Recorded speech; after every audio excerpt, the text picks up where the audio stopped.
It has been a busy afternoon for the Rays front office, dealing right-hander Chris Archer and acquiring a starting outfielder at the trading deadline.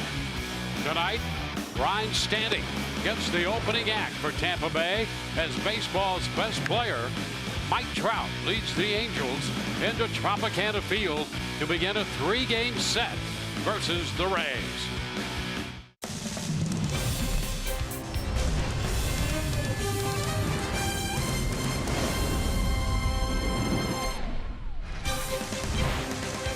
Well, the Rays are back home to begin a 9-game homestand, but it has already been an eventful day with the departure of Chris Archer, who is on his way to the Pittsburgh Pirates. Hi again, everyone, and welcome to an evening of Rays baseball with Brian Anderson, Dwayne Stats. Great to have you aboard.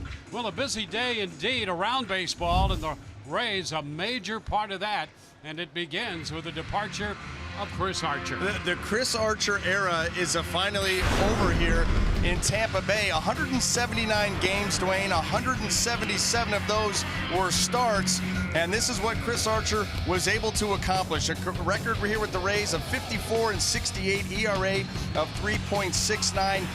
The big arm, the big fastball that would get your attention, good velocity, a devastating slider, a changeup that has become more and more involved in his arsenal, but that will all be now heading up to Pittsburgh as they were able to get back a couple of top prospects from the Pirates. Yeah, Tyler Glasnow, the right-hander, a big arm with a great breaking ball, and Austin Meadows, the young outfielder. The Rays weren't finished with that, however. They picked up another outfielder from the St. Louis Cardinals who actually dealt the Rays a bad blow up in St. Louis last year when he walked off a game. He did. The only win of the series for St. Louis was a walk-off home run by Tommy Pham. And how about this? It wasn't all about the selling today.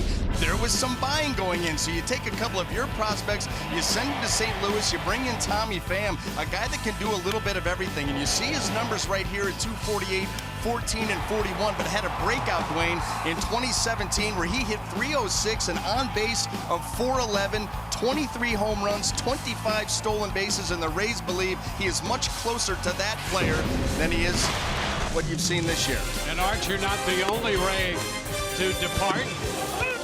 Wilson Ramos is also on his way out of town. And when we come back, Rich Hollenberg will have more on Archer and Wilson Ramos going to the Phillies.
Game taking place on July 31st, which, as you may or may not know, is officially the trade deadline day around Major League Baseball. And as you would expect, the Rays this year, very active. You heard Dwayne and BA talk about it earlier. Chris Archer, the opening day starter, traded to the Pirates, but headline grabbing as well, his all-star battery mate traded. That would be Wilson Ramos to the Phillies. It's been a lot of fun. Starting with Andrew Friedman and Joe Madden, and then the transition into where we're at now with Cash and Eric Neander. The one thing they stress here is to be yourself and to have fun, and for the most part it's been conducive to success throughout the organization. Happy because that team is in the first play, that, you know, and I can do a lot of things to help that team to win a lot of games. And sad because, you know, I'm very thankful with this team because they help me a lot. You know, they trust me. They give me a contract with knee injury, so they believe in me. So I'm very, very thankful with this organization for everything they did for me. And now, you know, going to Philadelphia and try to help that team to win a World Series. And now, as is the business of baseball, the focus shifts to the present. Game one of a 3-game series with the Angels in town. 3.5 minutes to go. Dwayne and BA have the call. It's Rays baseball coming up next on Fox Sports Sun.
This is the homestand the Rays have been looking for, a 9-gamer over 10 days.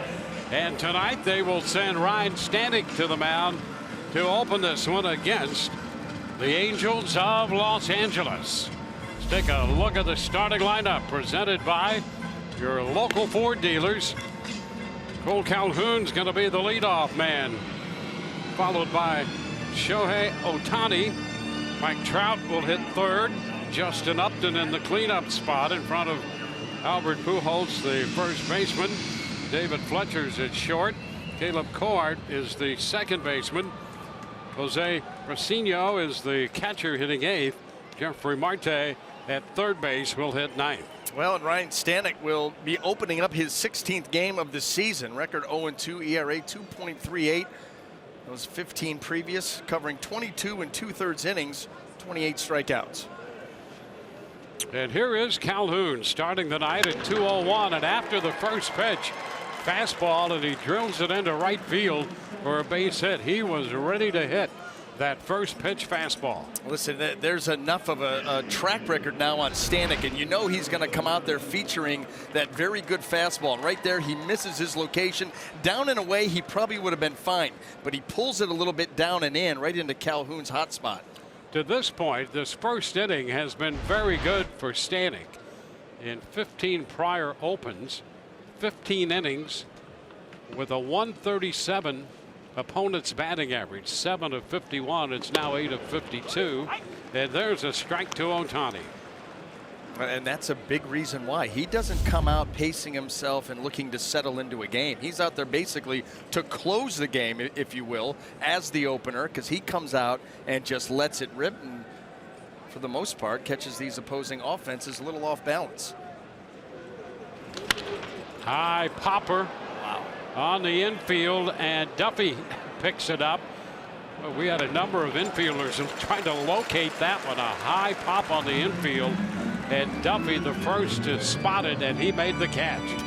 Dwayne, that went up. I mean, that was close to the roof, the actual roof. All sorts of traffic up there in Duffy's line of sight. You saw at least 4 guys, Stanek, Robertson, Adames, and Duffy, immediately try to find it. And it was Duffy who did. Thank goodness. Yes. Now here's Mike Trout. Well, Mike Trout, great numbers across the board again.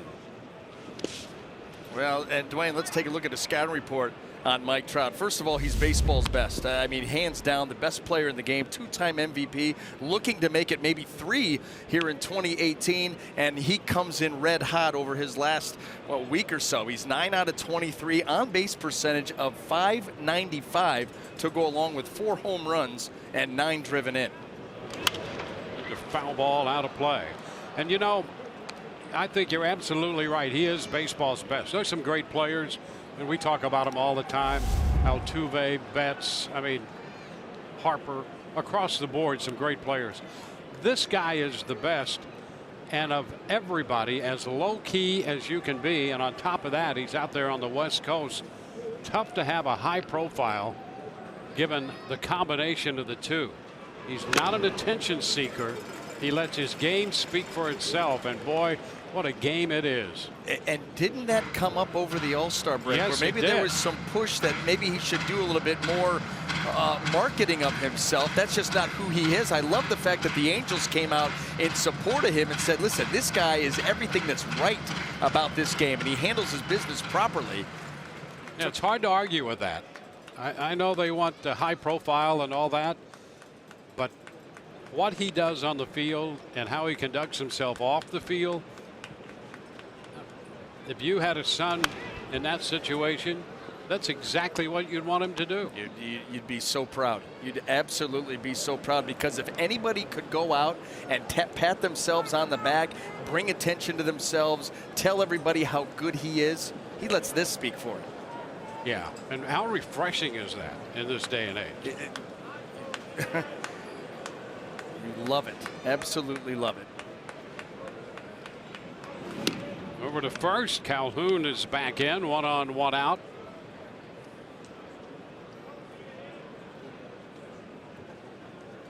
.98 walks already for him. 98 walks.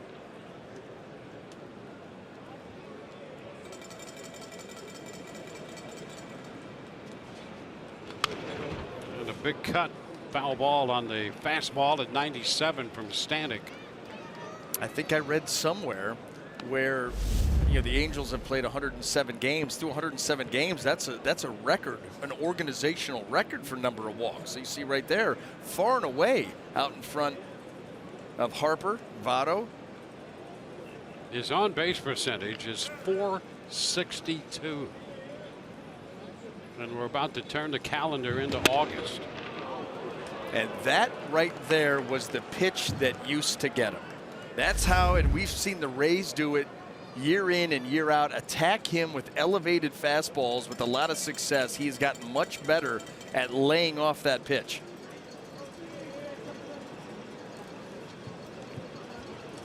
A 2-2 count.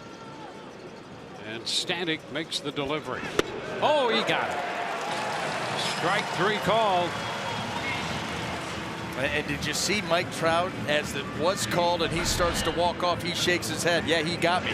And that looked like it was the split. And that split just kind of floated to the outer part of the plate. And, yep, got me. Well, 2 gone with Calhoun still at first after the leadoff base hit on the first pitch of the game. Here's Justin Upton.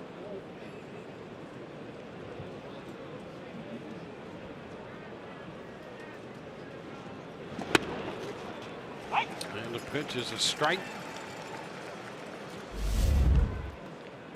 Well, great numbers for Upton.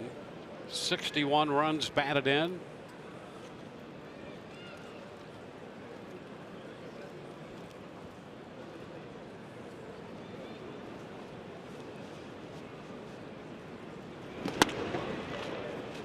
This is a team that comes in playing good baseball. They've won 4 of their last 5, and they've been driven by their offense, scoring a lot of runs. You think about Trout, you think about what you just saw with Upton, 20+ homers.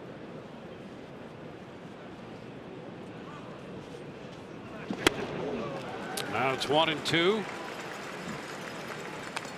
Well, you've got to be ready for the fastball. You get the slider like that, tough. Well, he's been getting better and better with that pitch. Not only the break on it, how late it is, but getting it into good spots. So he's starting that pitch, you know, on the outer third where you've got to make that quick decision. And as soon as you start your swing, that ball is just boring right out of there, down and away.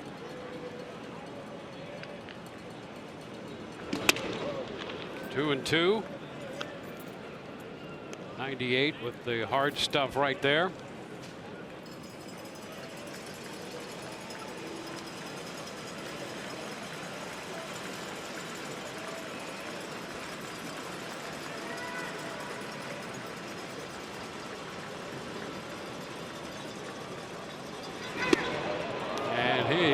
Off this time.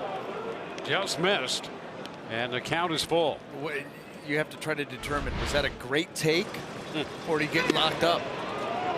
Either way, it turns out to be a great take because that was a nasty slider, maybe just off the edge.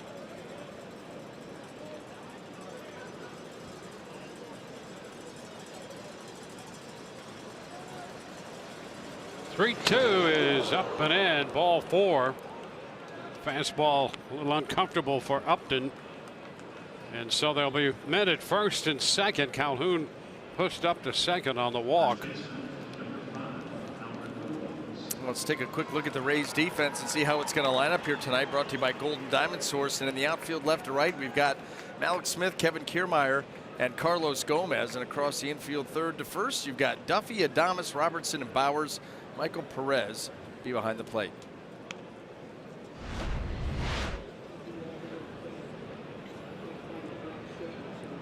Now Albert Pujols hitting a little over 250 for the year, just under 290 with men in scoring position. And he misses the slider, strike 1.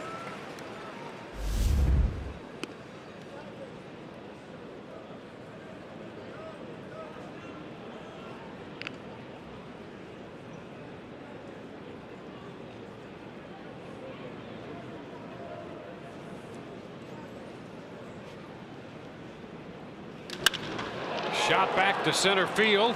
Kiermaier is there waiting for this one to retire the side. 2 men left. Kiermaier taking care of the fly ball off the bat of Pujols, and Kevin Kiermaier will lead it off for the Rays when we come back.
Here is the lineup for the Rays, presented by your local Ford dealers: Kiermaier, Duffy, and Robertson. C.J. Cron in the cleanup spot, the DH, hitting in front of Jake Bowers, and then Carlos Gomez, Michael Perez, Willie Adames, and then Malik Smith. Well, taking the mound tonight for the Los Angeles Angels, going to be left-hander Tyler Skaggs. You see the season numbers, ERA very good, 2.62, and he is on quite a run right now in his last 8 starts, 5-2 with a 1.44 ERA over 50 innings. Yeah, the Rays saw him out in Anaheim when they were there in the middle of May, and he pitched 6 innings of 1-run baseball, and the Rays picked up a win against him. There's a shot to third. Marte with the pickup and scrambles to get the throw away, and they still get Kiermaier. Dwayne, what a play by Marte. First of all, he's playing in at the cut to take away the potential bunt by Kiermaier early in the AB, and he's able to basically knock this line drive down, realizing who's running. He's got to throw it laying down. And a one-hop strike over to first. That is a heck of a play to start the game off. There's Matt Duffy. Pitch is down. Duffy hitting an even 300. 9th in the American League.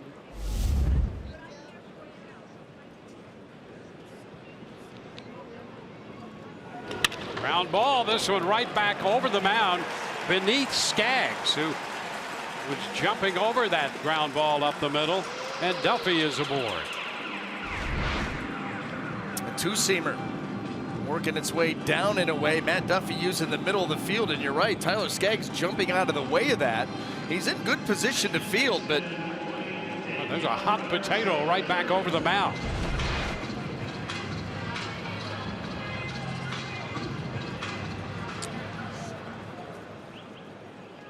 Daniel Robertson. Robertson starts the night with 9 homers, hitting .258. Which is outside, 1-0.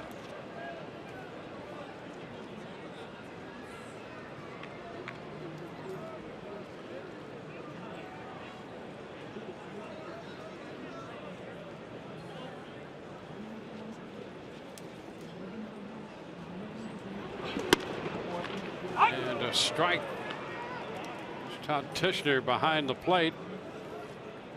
Pitch up, and a high strike right there. Robertson faced Skaggs, had 3 plate appearances against him in that game in Anaheim. He walked twice and picked up a base hit off him. Did he go? Yes, he did, says Bill Miller. 1-2. check swing on the changeup, and maybe did go a little bit too far.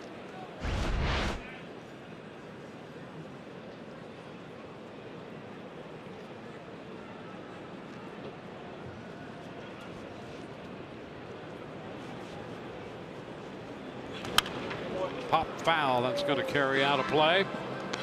Well, let's quickly set the Angel defense for you. Brought to you by Golden Diamond Source. In the outfield, left to right, we've got Justin Upton, Mike Trout, and Cole Calhoun. Across the infield, third to first, Jeffrey Marte, David Fletcher, Caleb Coward, and Albert Pujols, with Jose Briceño behind the plate.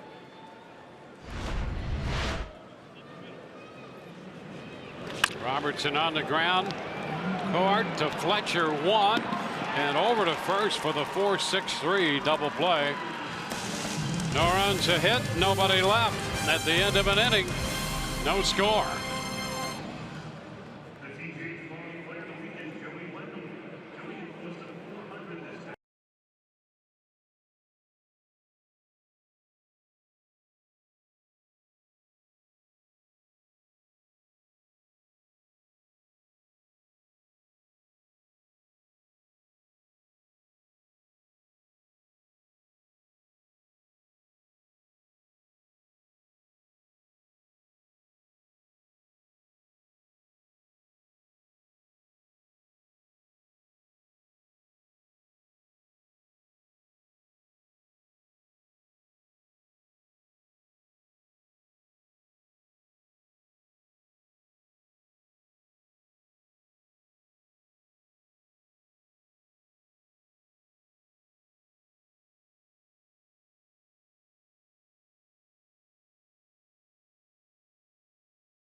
Los Angeles Angels ball club recently red hot offensively over their last 8 games, averaging 7.8 runs a game coming into this series. Well, this is a hot lineup. They've scored in double digits 4 of the 8 games. That's all you need to know. Swinging the bats extremely well. Larry Kinski, who spent some time here with the Rays, key member of this club for a while, their hitting coach. Fletcher takes a strike. Kinski. Going to be a baseball lifer. Just like the gentleman standing next to him, Mike Scioscia, who's been the manager of the Angels forever. He's got to be the longest tenured manager.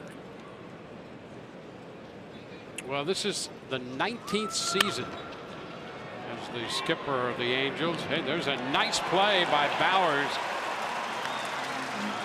Sliding off into foul territory and corralling that one. That was a pretty play indeed. We've seen him do this a couple of times. Same kind of angle, too. Not very easy. Got to flip that glove around, go down with the slide, and most importantly, come up with that baseball. Keep it right in there. That hand, extra hand coming in handy. Watch this ball. It's tough to see there, but he made sure it was not going to come out. Caleb Coward. Pitch is down. Switch hitting infielder.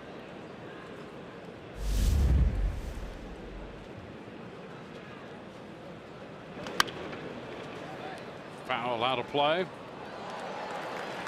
1-1.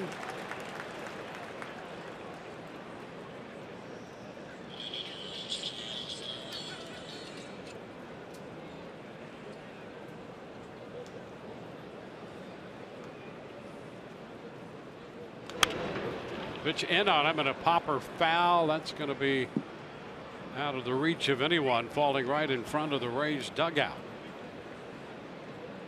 Not high enough to give anybody a chance to get over there. So Ozzie Timmons made the play on one hop and then flipped it into the stands for a souvenir.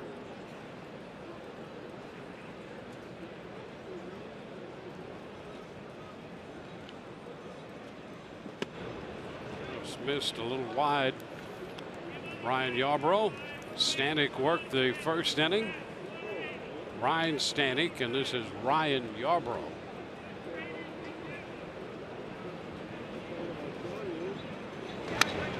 Foul back. That's been a good combo. And you think about how a manager is going to set his lineup for the night, knowing that Stanek is going to open up the ball game. Now he's going to be out there for an inning or two. He's not going to see these hitters more than once, and then more than likely you're going to come in with a completely different style from the left side in Ryan Yarbrough. And it's popped up short center. Robertson backing out from second, making the call. So 2 up and 2 down. You think you're going to see a lot of right-handed hitters in there, so that gives an edge to Yarbrough out of the, or excuse me, Stanek out of the gate, and then here comes Yarbrough the lefty. But I'll tell you what, and keep your eye on it tonight, that cutter. He's got a very good cutter, Ryan Yarbrough, and you will see that a lot in on the hands of the right-handed hitters. Cutters in, changeups and sinkers away. Flipping a couple of breaking balls. Called a day. This pitch to Brasinho is a strike call. By the way, I think that rhymed, Dwayne, and I'm going to trademark that. I think you should. Make a little plaque. Sell T-shirts. Gift it to him. Ground ball back to the mound. Yarbrough with the toss to first. 3 up and 3 down. We're through an inning and a half. No score.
Yet. He's had a nice month of July, including a couple of home runs over in Baltimore in the final game of that series to give him 22 home runs on the year. So he is, with each home run, adding to a single season career high. Takes a pitch from Tyler Skaggs outside. Well, he had 3 straight seasons with the Angels of 16 home runs in each of the 3. And so, you know, we were talking in spring training. Could he get to 30 with the playing time that he's going to get? And he's well on his way. Yes, he is.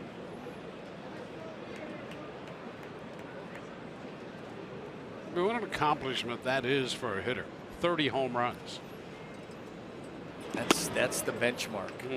That is the benchmark. You want to get to 20. You know, 20 plus is big.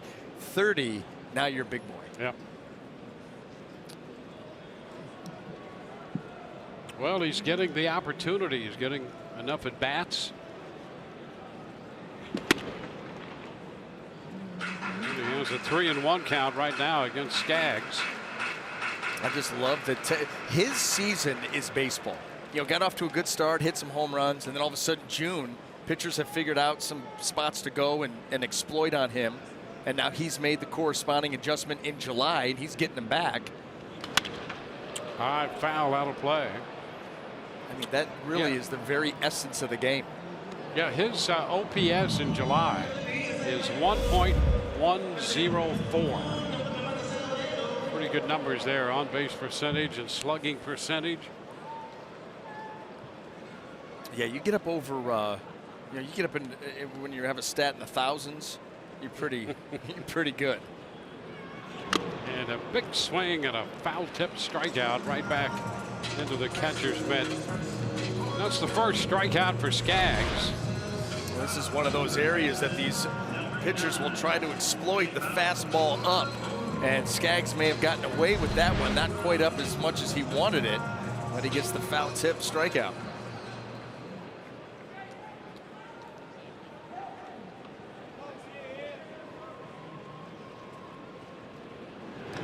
Here's a long one off the bat of Jake Bowers, deep into right. Calhoun all the way to the wall. Goodbye. Home run for Bowers.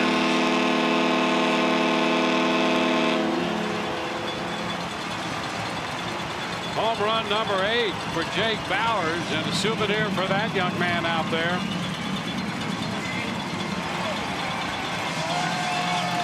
It's only the 3rd home run Skaggs has allowed to a left-handed hitter this year.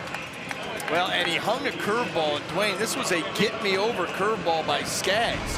And you're not thinking anybody's going to try and jump it, but he hung it right into the eyes of Bowers. And he puts a powerful swing on it. I'll tell you what, not only just the 3rd home run given up to a lefty, that's the 1st home run that Skaggs has given up since the end of May. Carlos Gomez. Here's a strike. Fastball to Gomez. Bowers giving the Rays an early lead.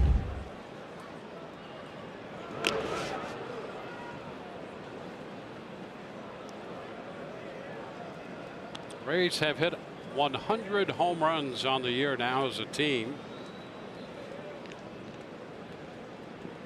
8 of those by Bowers.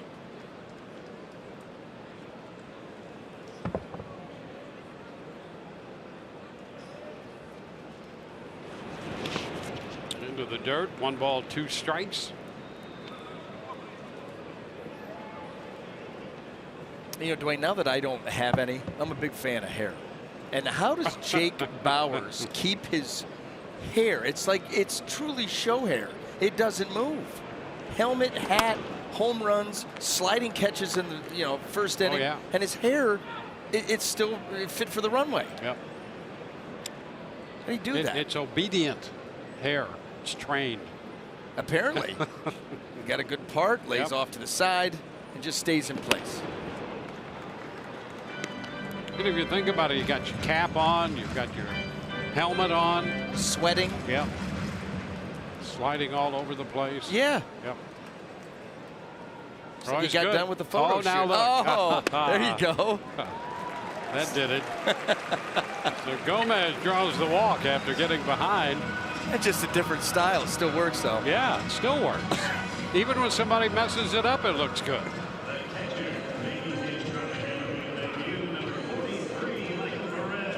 Well, with a man at first, a run home, and a strikeout in the inning. Michael Perez, the catcher. Perez, who swung the bat very well in the Baltimore series, up here for the first time at the Trout. And he swings through the fastball up, strike one. Boy, used the whole field. Did a great job of using the whole field. Aggressive swings, hard contact. And he looked pretty good behind the plate as well. Active, yes. Athletic.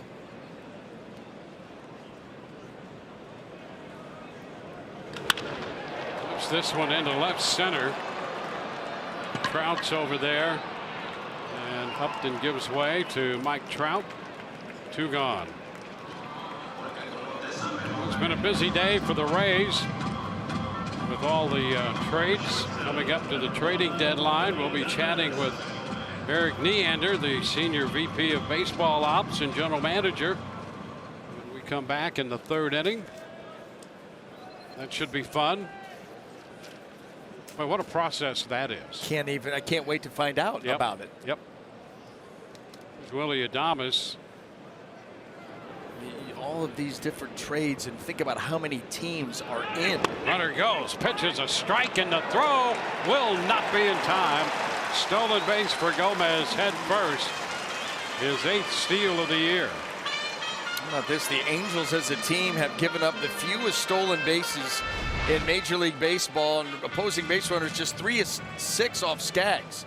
But Gomez going to challenge him, got a good jump. Always going to go on first movement with a lefty, and gets in well ahead of the throw. Yeah, that's 27 stolen bases by the opposition. That's it.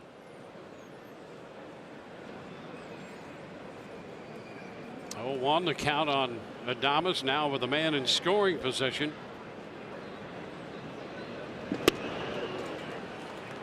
Oh, 2.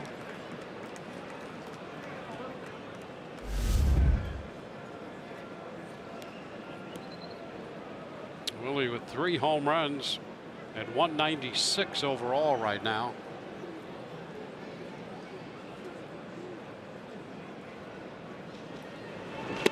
And is out on strikes.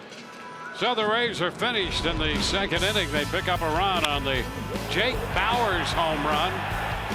They also leave a man through 2. It's 1-0. We'll talk with Eric Neander when we come back.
Well, we're happy to have Eric Neander join us. And Eric, I'll tell you, I mean, we got to get into the whole process of this thing. And number one, let's talk about the deal specifically. We could do probably a whole show on the process of making deals and going right up to the trading deadline. But first, let's just say congratulations on surviving all of that and making some deals that I think you're pretty happy with. Yeah, thank you. We survived, all of us. It was something that, as much activity as was going on, obviously the transactions we completed, but just the things we were involved in, that's not that's a heck of a group effort. You know, that's a lot of us. The time, that's James. There's a lot of people involved in, you know, making that happen, and you can't pull off that many trades and transactions unless you have a lot of people doing a lot of different things all at once, and we're pretty happy with the end result. So tell us a little bit about, you know, and Dwayne was alluding to this, the process. How late into the night does it go? How in the world do you all stay in contact when you're talking about, you know, one player in Chris Archer or Wilson Ramos that many teams are in on? How in the world do you keep that all separate? It's not easy, and for whatever reason, things seem to pick up. You know, at the buzzer, things seem to pick up at 11, 12, 1 in the morning as opposed to like 1 in the afternoon. It's just the way it seems to go, and everybody gets a little loopy as you get to the deadline, you know, to be honest. But,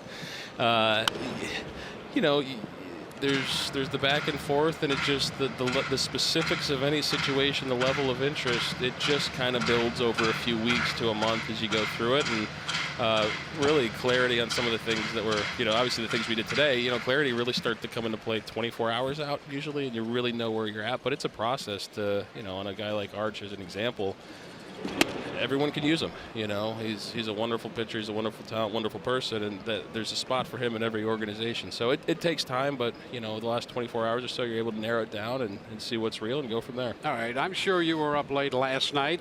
Might have been. You had an early morning today. Day breaks, there's a little tap to the left side. That'll be handled by Adames. And the throw skips in, and Bauer's a nice job on the receiving end for the out. Day breaks.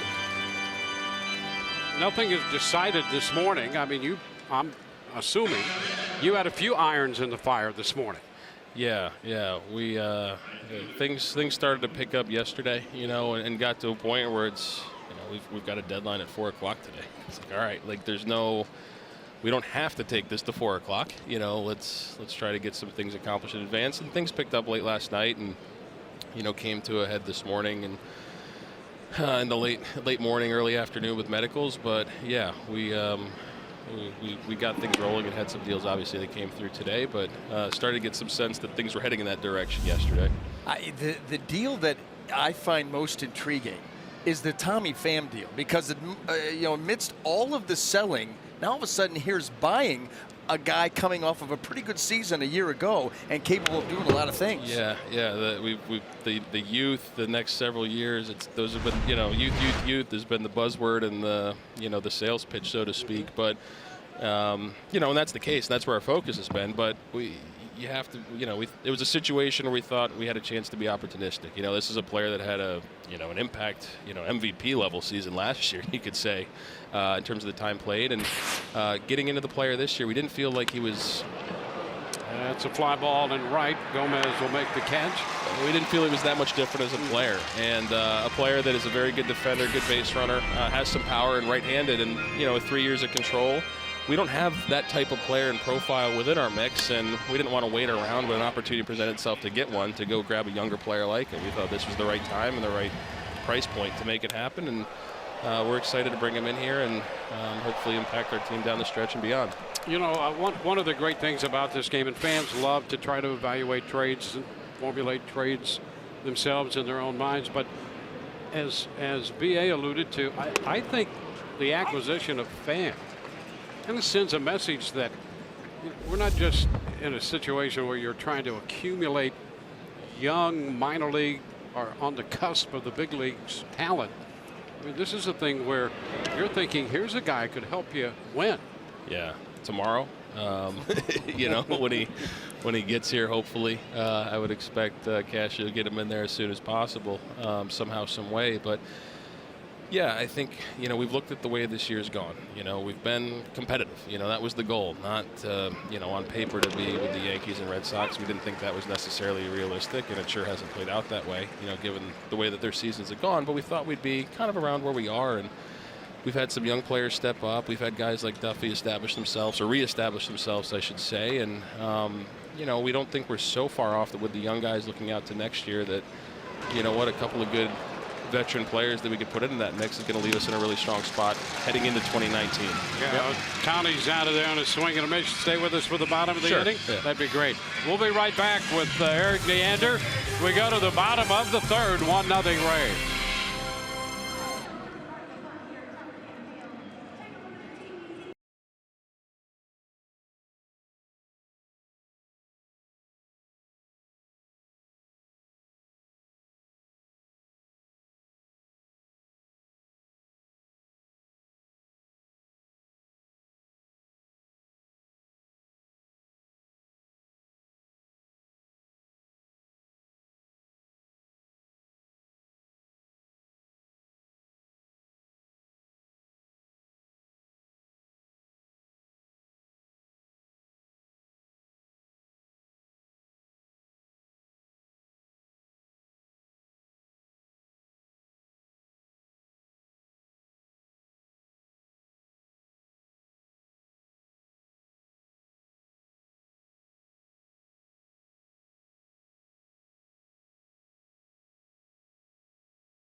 VP of Baseball Ops and General Manager Eric Neander with us. And as Malik Smith gets ready to lead off here against the lefty, let's talk about some of the talent that the Rays have acquired. Particularly, let's go to the Archer deal and start with Austin Meadows, the outfielder. Yeah, Austin's been I think a hot commodity, a well-known young player since he was drafted. It hit the ground running and ascended through the minor leagues really quickly. And we're talking about a physical, athlete, talented five-tool type of guy that definitely think is on the upward trend. And again, similar, the power, the speed, it's an intriguing combination. And given his age, he fits really well into the group we have. And we've got a lot of infielders. We have some outfielders coming, but to add somebody with his profile to our mix was a really nice fit for us. And, he's going to go to AAA here to start for a little bit just to play because of our personnel, because we acquired Tommy and, want to sort through some things and want to give him the chance to get going, get comfortable with the organization, and then see where we are. But he's obviously somebody we have very high hopes for moving into the future. 2-1 count to Malik Smith, top of the order. Kiermaier next, and then Duffy. Square the count at 2-2, and you got a pretty good arm coming over from Pittsburgh as well. Yeah, we're excited about it. I mean, it's an electric arm. It's somebody, given the age, you see what he did in AAA, and it's power stuff. And Jalen Beek's someone we like, but more of a pitchability lefty, and but to have the opportunity to get somebody with power, that has that kind of high-end upside, excited us. And the command, the strike throwing, obviously is an area for improvement, but. Stroked into left center field over the glove of Upton. Extra bases for Malik Smith in at second with the leadoff double. But you know what? Sometimes that transition to big leagues can be rocky. It can take time. And using Blake Snell as an example, you saw what Blake did at the AAA level and the minor league player of the year and the way he went through the system. And then he hit some bumps. It took him a little while to click. And the ingredients of Tyler Glass now, to have a peer and a reference, somebody that he can relate to in Blake, that has taken that step, I think will be really beneficial for him. And you know what, having a 6'8" pitching coach probably can't hurt when it comes to relatability too. So we're excited to have him. You know, he comes from a place that has a wonderful pitching program, and not necessarily do we think we can unlock something they haven't, but sometimes the fresh voice, the change of scenery can be beneficial, and we'll see what we can do with him. Kevin Kiermaier takes the ball, facing the left-hander Skaggs with a runner at second base. Nobody out in the bottom of the third, and you'll have another player coming. And that's always kind of an open-ended thing when there's a player to be named later. And I guess there's a number of ways that can come down. Yeah, to be named later. It's yeah, you know, want to be sensitive to you know, the organization and the privacy of, you know, the situation and what it is. But it's certainly something that, just as we, you know, kind of arranged the deal, it was, you know, the combination of Tyler, of Meadows, Austin, and, you know, this piece is something that was the way we decided to go, but time will tell. And when you do that, the parameter of that type of deal with a player to be named later, is there a time frame on it? Does it have to be named by a certain date? I mean, how does that work? Yeah, they're all different. You know, it's negotiable. You try not to run them out too far typically. But yeah, just kind of the specifics of the situation, and, you know, the opportunity to. And a shot up the alley into right center field. Smith scores easily. Kiermaier's around second. Gonna dig for three, and he is safe at third base. Ball popping away from Marte. A triple for Kiermaier, and it's 2-0 Tampa Bay.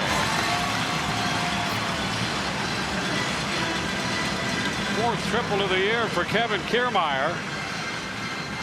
He may be stuck here a while. Yeah, that's okay. I'm in. I'm too tired to move, so it works out well. Let's keep it going. I was going to say, what's next? Sleep? Yeah, we'll all catch our breath. It's nice to put our phones away and just exhale and watch a game. And really, it's, you know, it's tough for the players. The uncertainty that comes with this time of year and where we are in the standings and having talented players to get asked about, like, that's difficult. And you know, I can't put myself in our players' shoes, but I'm sure it is very difficult for them. We know that, and it's difficult for us. You know, these are guys you get to know, and you become attached to them, and there's also a job at the end of the day that you're hired to do, and we have to do that. But there's a balance there. It's just really nice to be through it, and hopefully we can take it the month of August and September just to watch these guys play and hopefully develop and flourish. Well, there's a lot of activity here in the last few days and the last few hours leading up to the deadline, but your office, the organization, has been busy for well over a year fortifying talent at the minor league level. So you're when you look at the minor league rosters, you're always looking to add, but you have to feel pretty good, I would think, with what you have.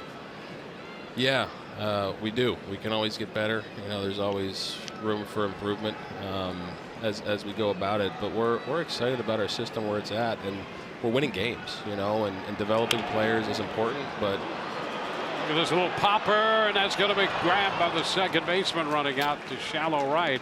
But developing players is important, but you know what? It's also, at the end of the day, you're trying to win games, and having a winning culture that is running through your entire organization with young players, that's ideal, and that's kind of where we are right now, you know, throughout our system, and that's been a lot of fun. Getting into the big leagues, getting this group together, and now kind of switching gears to trying to make it a functional team, you know, not just loading up on young players, but trying to time it all up and put it together. That's the next challenge, and, you know, today was certainly, you know, moving in that direction and a trade that helps us get there. Daniel Robertson, one out with a run home, a man at third. I looked at the Pham deal and the young talent you gave up there. That's another option for you that maybe in years past you wouldn't have had. Yeah, we've you know, we've been fortunate to be in a position here where we've got a lot of talent in our system. We feel like we have a lot of depth, and Genesis Cabrera, Justin Williams, those are two players we like a lot, you know, and two players that have really grown, you know, in their time in our system, and we've been really pleased about that. And sometimes, and a lot of the times, you hope they flourish and become major league players for you, but sometimes there's opportunity to, you know, to move them somewhere else where they have a better opportunity, and you know, to bring something in that can help your major league club, and that's the way it goes sometimes too. And in the Tommy deal, that's where it went with those guys. Down at third base, Kiermaier, 2-1 to count on Robertson. We were just getting to know Genesis Cabrera through our prospect spotlight. That's exactly and right. now he's gone. He'd made That's like right. 4 or 5 appearances on that. We'll have to find him. There's plenty there to fill in. One hop to short. Robertson's out, but the run crosses the plate. A run batted in for Daniel Robertson to make it 3-0. You know what's interesting about that too is we have really delved into that and started looking through the system and highlighting some of these guys, and kind of what Dwayne was talking about, the system being well stocked, but it seems that every single level that you've got a core group, where it's not top heavy, it's not all A-ball and lower end guys, but all throughout a nice mix where you think this thing will just keep churning players out for years to come. We're hopeful, and any given prospect is not guaranteed to have success, and even some of the brightest stars will ultimately dim out and not make it, not be what you expect them to be. And you really need strength in numbers. You really need to have a lot of possibilities and a lot of talent, because some guys go up, some guys go down, and you never quite know which ones they're going to be. So like I said, we're really happy with where we are now. There is room to get better, but we feel like what we've established with our system and the organizational strength top to bottom puts us in a position where the future and the chance to be a sustained winner is really there. 1-1 count to Crone, a big cut there, and on the breaking ball it's 1-2. Couple of runs home here for the Rays. They lead 3-0. Well, I'll tell you, the other thing about the minor leagues, I think everybody trying to stockpile pitching, and you've done a pretty good job of that.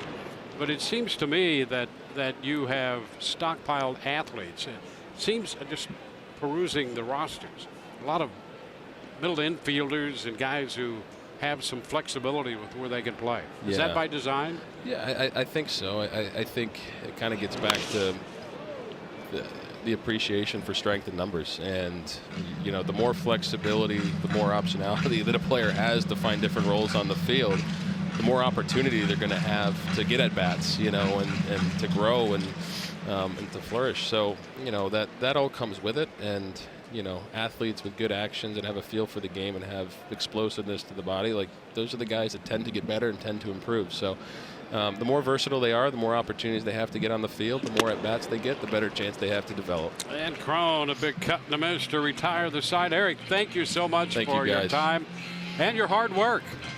There's a lot of us behind it, so sure. We all appreciate it. Absolutely, thank you. 3-0. We're at the end of 3. Rays leading the Angels.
Off the Angels, and boy, appreciate the time from Eric Neander. Eric and his entire staff, boy, what a job they do. Sometimes not high profile, but they put in the time and burn the midnight oil. And they've been doing that here the last few weeks. You could hear it in his voice. My man has been going non-stop. Yep. Absolutely. He may be laid out in the fetal right now asleep. Yeah. In a hallway. You know, the great thing about this game, everybody wants to be or thinks he or she can be a general manager. And that's great. I love all the conversation that fans and all the rest of us have about, well, they should do this with that guy, or they should try to get this guy. I don't like this guy, trade him, and all of those things. That's, for decades, has been a big part of the game. But when you have to be the person who does all that and try to make the moves that moves you in the right direction, well, that's a heavy load. And just the sheer amount and number of moves. When you think about the moves just today, but then think about Matt Andrees and Johnny Venters and Nathan Eovaldi here all recently. There's been a ton of moves leading up to this deadline. The liner into left and a base hit for Trout. He'll make the turn and dig for two. Throw from Smith, and that's not going to be in time. A double for Mike Trout. Leadoff double, just like that. The Angels have a man in scoring position. You see right there trying to throw that cutter in, and Mike Trout is able to beat it to the spot. And right out of the box, he is thinking extra bases, try to get his offense jump started here, down by 3 already. Boy, what a direct line. Nice cut of the bag at first and right in. Boy, he does a lot of things right. Swinging the bat, running the bases. His outfield play.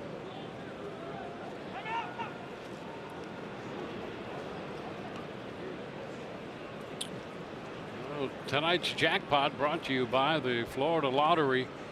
And boy, when you put up those numbers, you hit the jackpot. 6th in average, 3rd in home runs, 1st in on base, 4th in slugging. Top to bottom excellence right there from Mike Trout. Well, all the way through the stolen bases. And we were talking to Mark Langston before the game. He said he's running again. He's taken so many walks that he's trying to take it out on the pitchers by just going ahead and swiping second base. Yeah, 98 walks.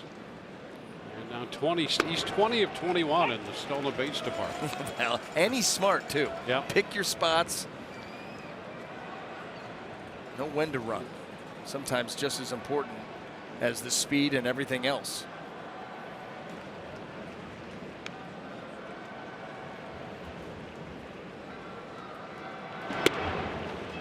Strike on the outside corner, 1-2.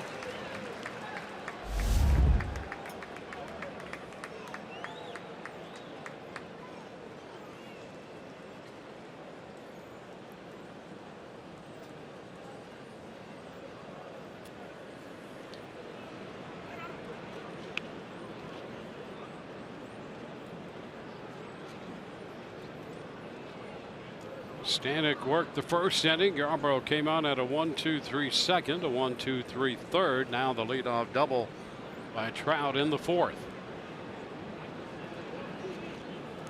And Upton stepping back.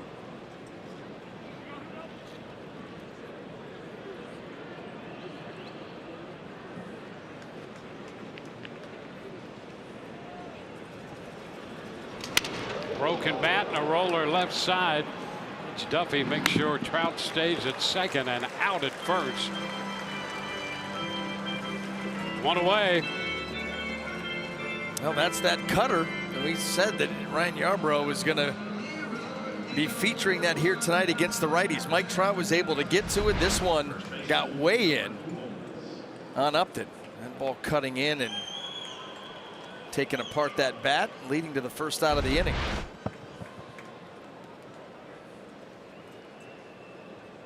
Albert Pujols.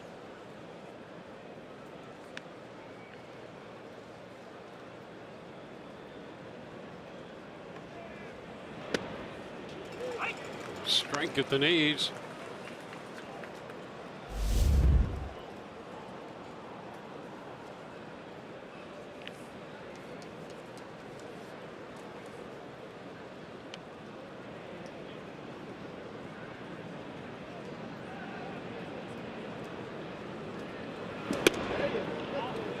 wide, 1-1. Pujols has upped his average with men in scoring position. Overall, came into the game hitting a little over 250 and pushing 290 with men in scoring position. 6th all time with 631 home runs. Ground ball, third, off the glove of Duffy and into left. Smith's going to have to hurry. Trout's going to try to score and will, and into second base goes Pujols. So they get a run, and another man moves into scoring position. Yeah, that one hurts right there. First of all, the ball took a funny hop on Matt Duffy. It's a tough hop in between, glove side, and it ends up coming up on him and deflecting into shallow left. That's going to allow Mike Trout right here to score. Going to cut third base very well, and because there was an attempt and a throw home to try to get him, you allow Pujols to move into second base when you had no chance to get Mike Trout.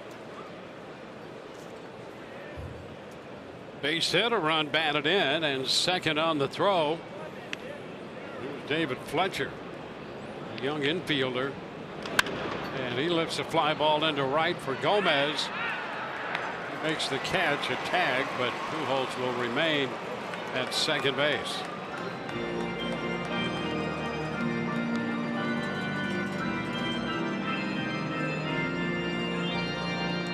Two gone. Second baseman, Calhoun.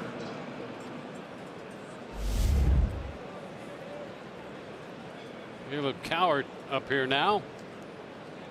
Pop to the second baseman, Robertson, his first time.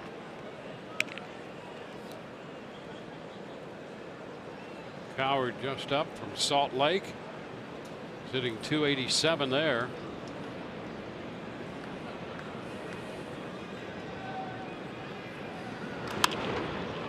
It's foul on the play.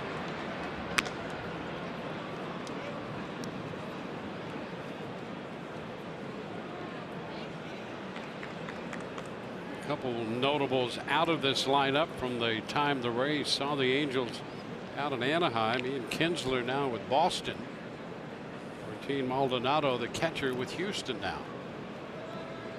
A ton of deals. Yep. You know, some more active, some years more active than others, but it seemed like this one had a lot going on. A lot of teams in contention, a lot of teams looking to fill, you know, a spot here or a spot there, a perceived weakness on their team.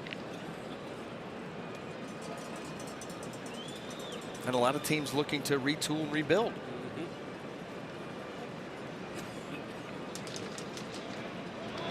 Off the end of the bat, foul. Let's take a look at some of the moves. Kinsler going again to the Red Sox. How about Jonathan Scope over to the Brewers? Last minute deal. Yep. Dozier to the Dodgers, Lynn to the Yankees, and Kevin Gossman now an Atlanta Braves. So busy day for the Orioles, sending Scope and Gossman to Milwaukee and Atlanta. Ball, 2 strikes. We may get to see the Gauss again. I think we will. Going into Rays, Atlanta. Rays have to go to Atlanta. 40% chance. Yep. 2-game series.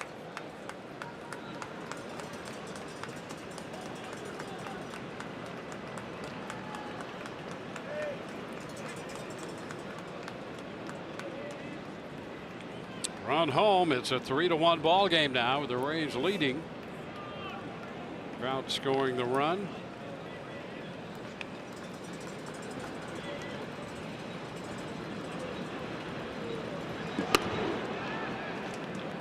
Two. Boy, how good is it to be home? Rays opening this 9-game homestand. 3 teams coming in. Spent so much of the, before the All-Star break on the road. Ton of road games. Yeah, 64% of the Rays road schedule before the All-Star game. And nice to get settled in. Like you said, you've got 3 teams coming in. You do have an off day, 6 days from now. And the Rays, by the way, after a rough start at home, have been very, very good in this building. Yeah, the Rays now 9 games over 500 at home. 29 and 20. And you're playing some teams, you know, throughout this homestand that you match up very well with. Yep. Well, and here's the thing.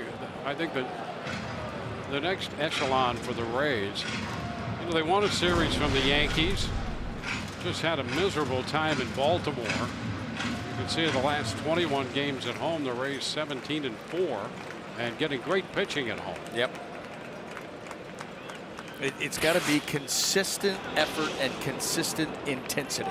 It is, when you think about this team, you know, coming out of the break, if it weren't for, you know, the heroics of a pinch hit walk-off grand slam in Game 3 of the series, they get swept by the Marlins. Yep. And then they play the Yankees so tough that they could have swept them and then go to Baltimore. And we all know how that went. A 4-game series, they gave up 40 runs. Yeah, that was a lost weekend up there. Because again, you say, well, they're going to match up well with this team. Right now, Baltimore Orioles, worst team in baseball. And you're going to go up there and handle them. Didn't happen. You see right there, the numbers, not pretty. 40 runs allowed in that series. Strike. Senio.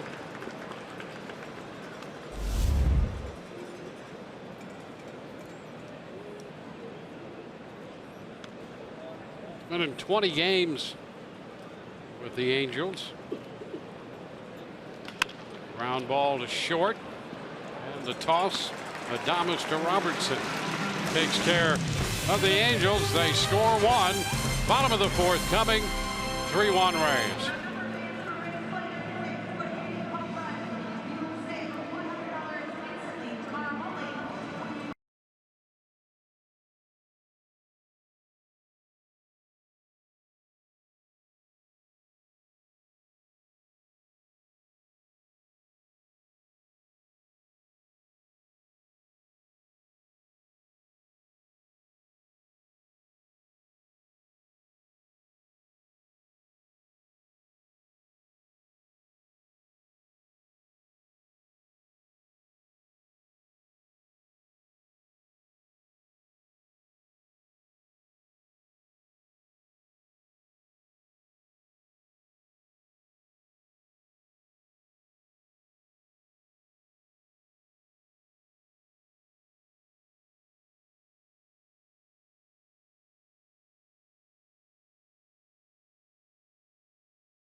Is on the current 25-man roster to originally call California his home.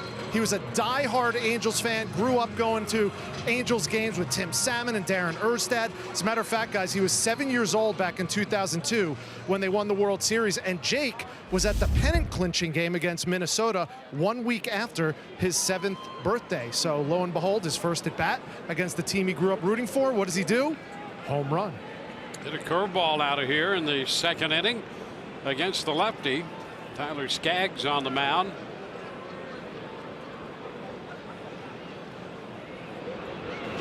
Pitch. Fastball this time is a strike. Skaggs, like Bowers, grew up rooting for the Angels. Skaggs out of Santa Monica. He was drafted by the Angels and then dealt to Arizona. Drafted in 09. Dealt to Arizona in 2010 and then dealt back to the Angels in 2013. Then had Tommy John surgery. Came back from that, now 27 years old, making his 20th start of the season here tonight. Well, no reason for me to buy the book then.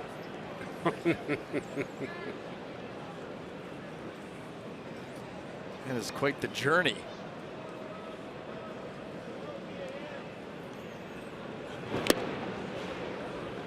Three balls and a strike. Well, you know what it's like to pitch in your hometown. That's what he's doing now. Yeah, and I'll tell you, you get an opportunity to play or pitch for the team that you grew up rooting for, and what a double thrill. First of all, just to be here, and then for that to happen. It's Upton in left field waiting for this one to come down. One away.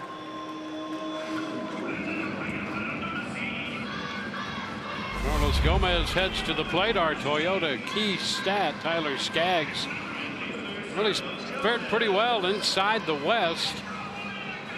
All right in the Central, and has struggled against the East. 0-3 with a .456 earned run average. The Rays have him for 3 runs tonight. And think about some of the offenses that you have to go through. I mean, you've got Boston, New York right off the bat. The Rays are doing a job against them here tonight so far.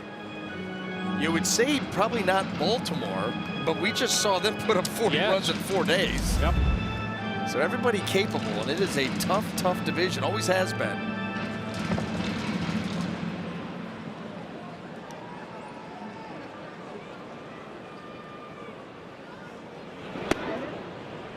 One ball, one strike now. I think Toronto is still in our division. We don't play them anymore. We don't go there ever.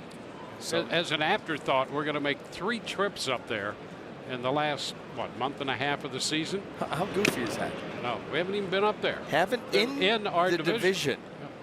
Have not made a trip in yet. When you go there, as you pointed out, 3 times. Now, by the way, the team's done with Oriole Park, done with Baltimore. Yep. Been there 3 times already. And happy to be done with them the way things worked out this year. But you're right. I don't know that I've ever seen that, a team in your own division.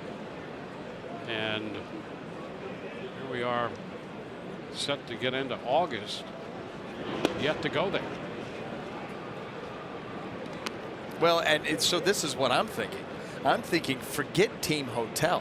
I'm just going to get an apartment, because apparently we're going to be up there a ton here in the next couple of months. So get a little 2-month lease. Yep, that's it. Why not? Something right on the water. Yeah. Here's a base hit the other way for Gomez. He's going to turn first and hang on right there, not challenge Calhoun's arm, and that's a good choice. Calhoun can throw out there in right field, has 7 assists. 4-seam fastball up and away, and Carlos Gomez just punches it out into right field.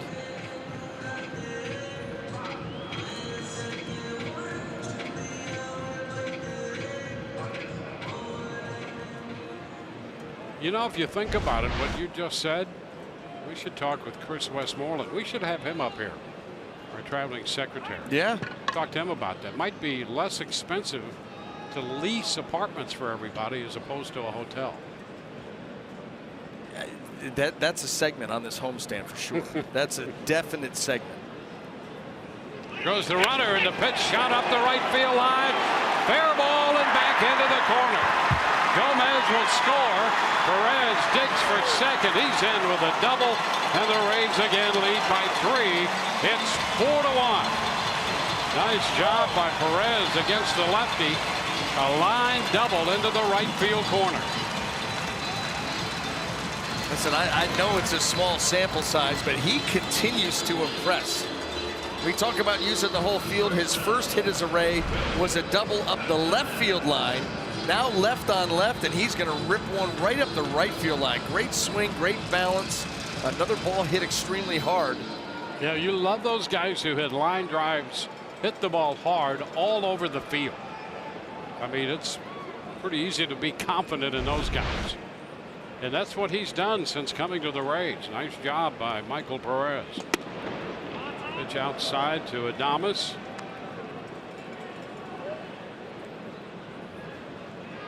There's a little sprint from first to score for Gomez.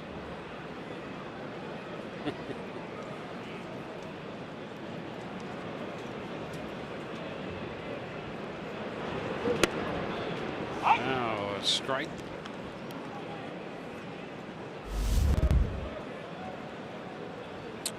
Well, the Rays have Kiermaier in the lineup, a left-handed hitter. Bauer's a lefty.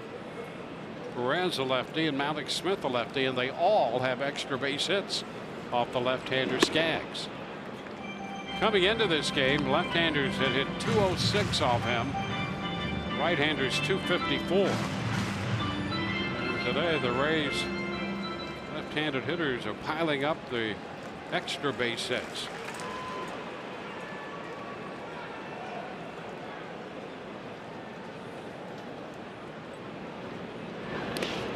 Thomas takes ball 3. It's 3-1.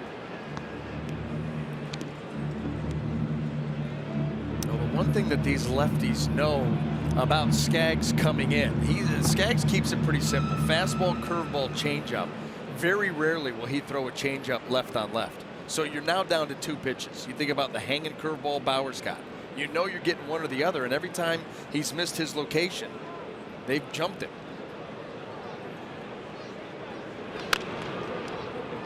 Now 3-2 to Adames. You get some left-handed hitters in there that are not afraid to use the whole field, that are going to stay in and fight a lefty, and then give them just 2 pitches to have to defend against, and not be extremely sharp with your command. Makes it tough.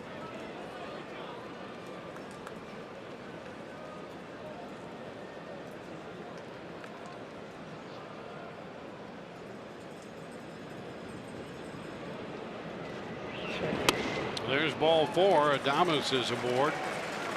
And we got another left-handed batter up there, and Malik Smith.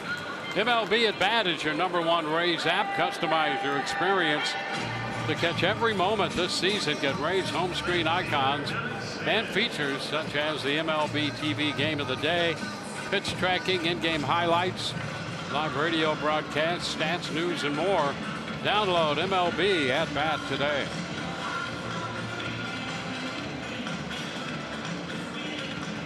Angels talk it over on the mound. Charles Nagy, the pitching coach for the Angels, leading this conversation. Todd Tishner out to break it up. You start to feel like this game, you know, if you're Charlie Nagy and the Angels, is starting to get a little bit out of hand, and potential for more unless he gets back into the strike zone and gets his pitches starting to work. The Rays already with 4 runs here in the 4th. And then Malik Smith, who picked up his 17th double of the year in the 3rd. Rays with 2 on, 1 away in the 4th. Strike on the outside part of the plate.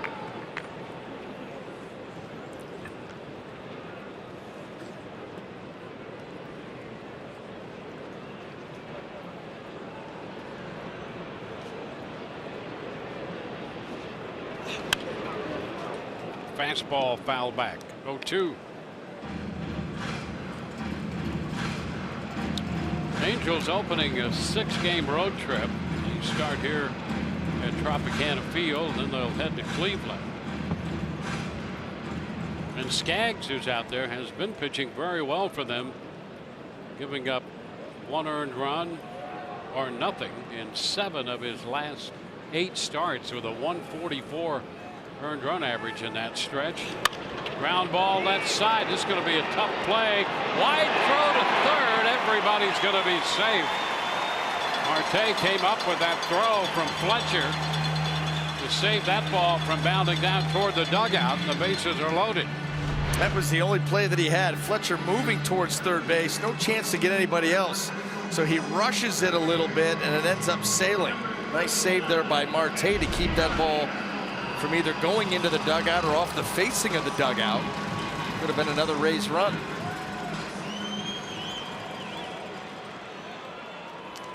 Perez at third, Adames at second, Smith at first for the top of the order. Kevin Kiermaier, who hit a rocket of a triple into right center field in the 3rd inning. Takes the curveball outside.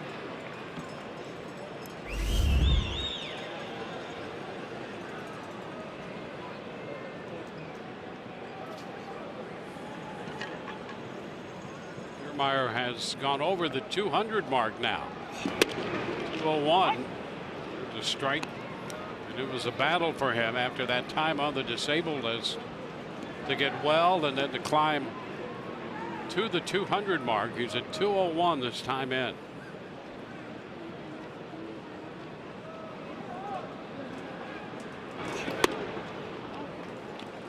Two balls and a strike.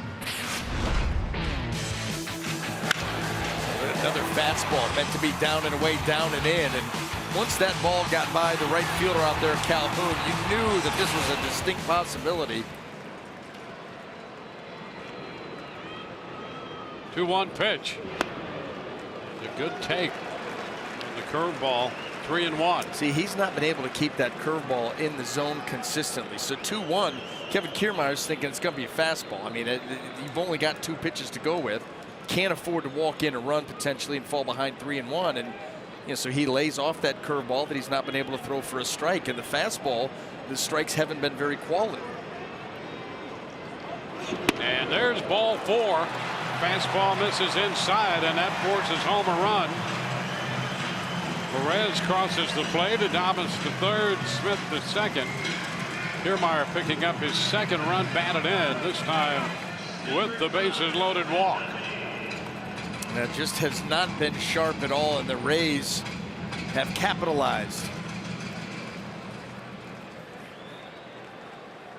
And you know a guy is struggling when you're more of not a power guy, more of a finesse guy, relies upon command, and when you're walking runs in with the bases loaded, left on left, no less, you just don't have a feel right now. There's ball 1 to Duffy. Duffy with a base hit. Came in the first, and then he was doubled up.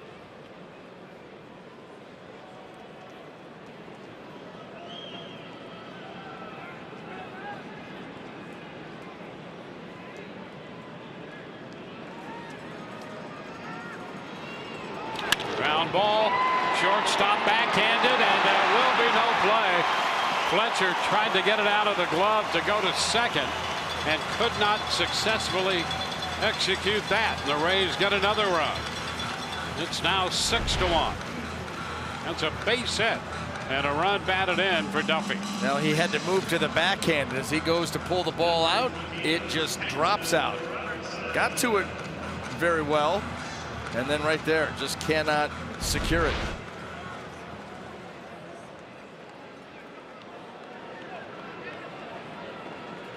Fourth hit of the inning, the 8th hit of the game. Bases loaded for Daniel Robertson.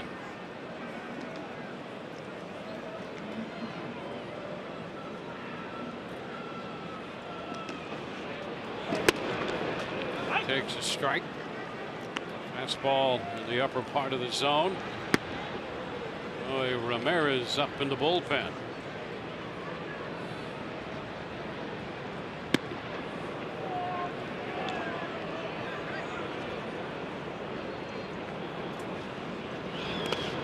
Low block. The catcher Brasinho. 1-1. 6 runs, 8 hits for the Rays, a run, 3 hits for the Angels.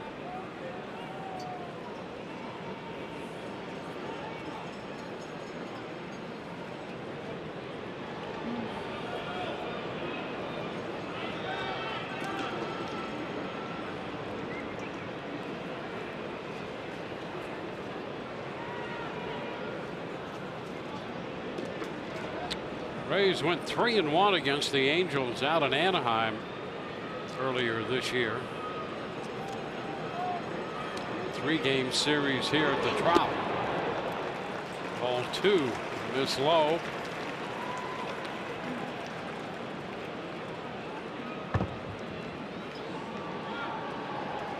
How about that? 31 pitches now in this inning.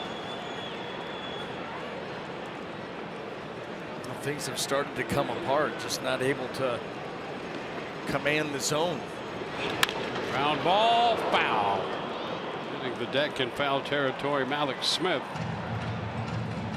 6 runs matches the season's high allowed in any one outing for Skaggs.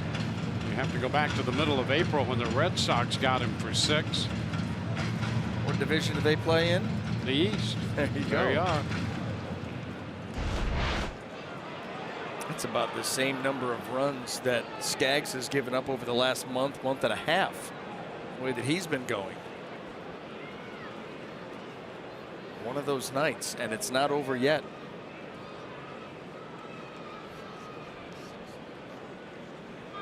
Two balls, 2 strikes, the count on Daniel Robertson.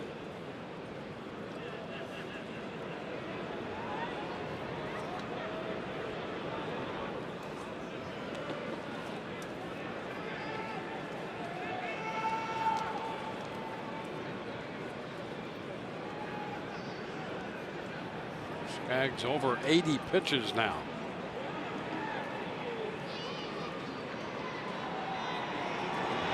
And Robertson takes that one. It goes to the backstop. Malik Smith scores and the other runners advance. Apparently he was hit by that pitch, is going to be the ruling by Todd Tishner. So that would have scored Malik Smith anyway. And the Rays pick up their 7th run. It was a curveball. This thing ends up behind him. Boy, just grazed the calf ankle area of that right leg. Really struggling out there now, and that's going to be it. Well, Mike Scioscia comes out to get the left-hander. The Rays have built a 7-1 lead. And a call to the bullpen here, brought to you by the Florida Lottery.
New spin on a classic, loaded with prizes from $10,000 to $2 million.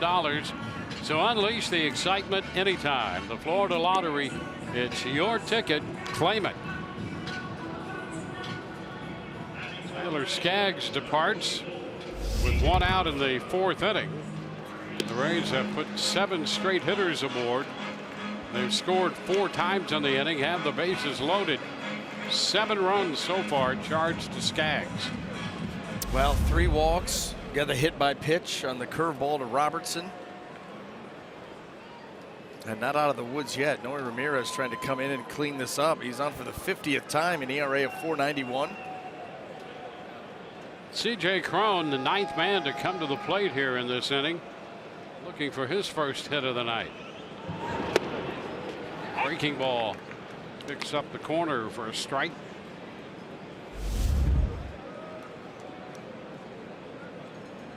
Skaggs had allowed 8 runs in his last 8 starts. 7 tonight, and he leaves with the bases loaded. 0-2. Kind of like the weekend in Baltimore. Just when you think you have the game figured out, You don't. no, something like this happens. It's the nature of this game. And in a perverse sort of way, that's what keeps you coming back. Strange, though, isn't it? You just can't look away. That's right. You try.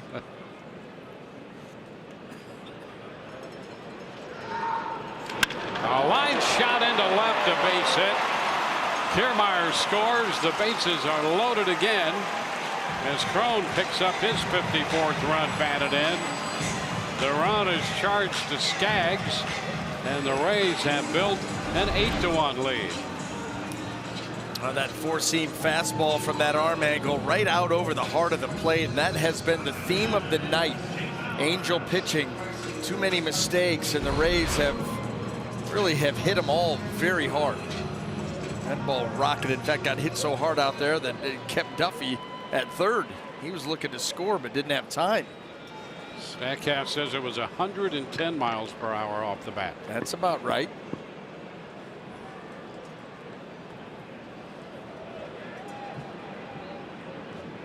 Jake Bauer opened the scoring with a home run in the second inning. Takes a curveball down and in.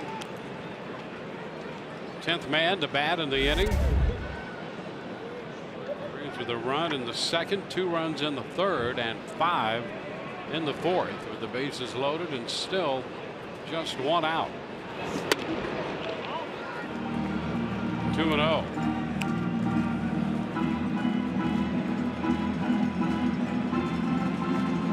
Ramirez got ahead of Crone 0-2, and then he scorched one into left. Ramirez behind Bowers 2-0. And there's ball 3. Fastball wide. 12th time this year the Rays have batted around, and the second time against the Angels. Gomez on deck.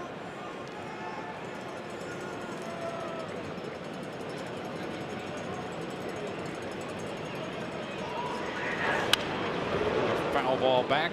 Swinging 3-0, now 3-1. Rays beat the Angels 8-3 in Anaheim on May the 18th. And scored 3 runs, sending 10 men to the plate, or 9 men to the plate, leaving the bases loaded in the 3rd inning of that game. And a strike. It's 3-2. Bowers the 10th man to hit in this inning here.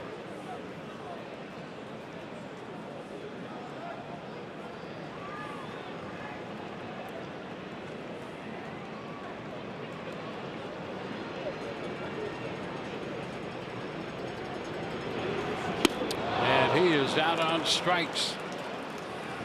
2 gone.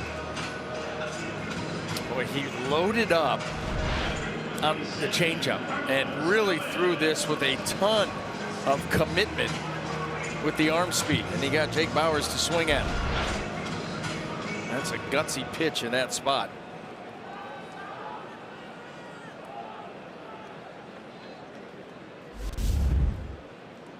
Here's Carlos Gomez for the 2nd time in this inning. His 3rd plate appearance on the night. He's walked and singled, has a steal, and a run scored.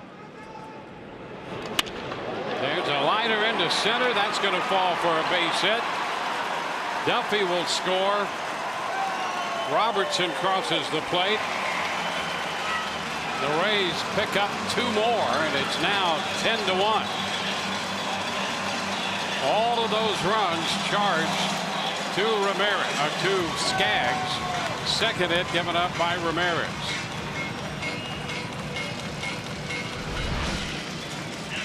Well, no end in sight. This breaking ball, that's not a bad pitch at all, but you see Gomez, he stays right on it and shoots it right into center field. Felt pretty good with that swing. Got him 2 runs.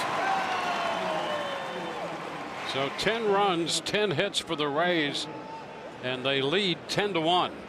We're in the 4th inning. Now it's Michael Perez. Just down 1-0. And by the way, during that last pitching change, Ryan Yarbrough went down to the bullpen and just tossed a few just to stay loose. Yeah, it's been a while.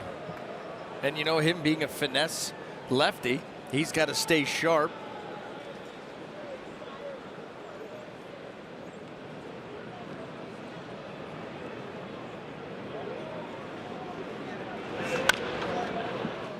One and one.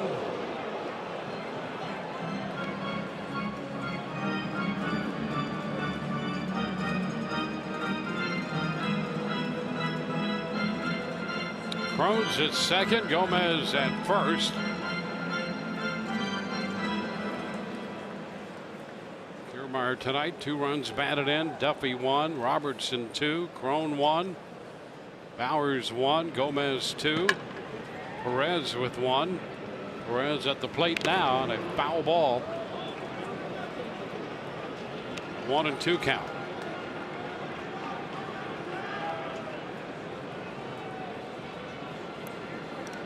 Seven-run inning for the Rays. Perez drove in the first run of the inning.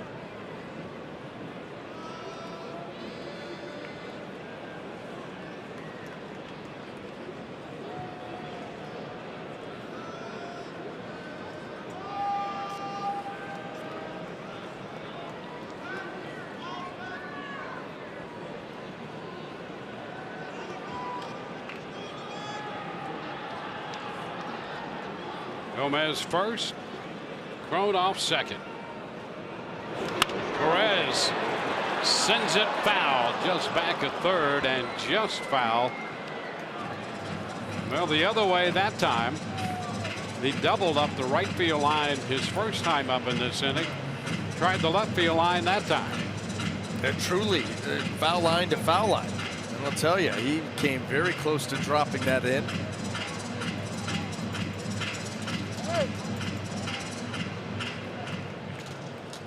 I like the way the Rays have come out. You know, you think about those last 3 games in Baltimore and then having to deal with the off day and thinking about that lost weekend, and they have come out here tonight hitting on all cylinders. Perez is out on strikes. The Rays send a dozen men to the plate, have a big inning. They score 5 and score 7 and leave 2 and lead 10-1.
Tonight's Geico great moment on this date in 2016. Brad Miller's 5th inning homer, the 5th to land in the Rays touch tank since it opened in 2006.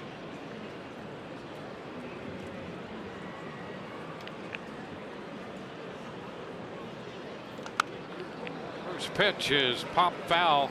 Jeffrey Marte leads it off. 1 strike to count.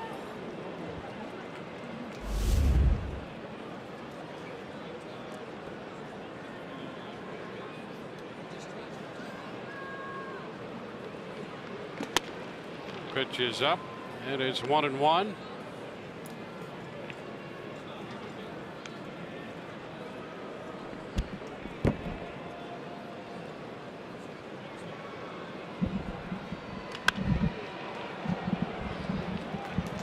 Little looper into right field and a base hit for Marte on the 1-1 pitch.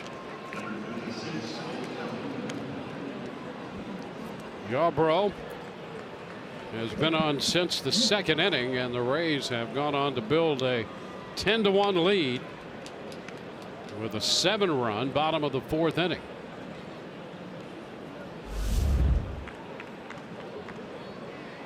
Bottom of the fourth inning took 31 minutes.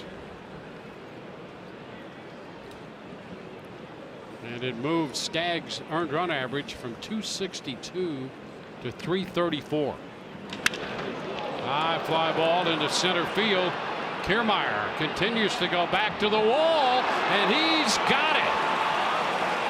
No, he didn't. That ball went out. Thought for a moment that he might get up there and catch it, but it disappeared right over that yellow line, and it's a home run toward the deepest part of the park.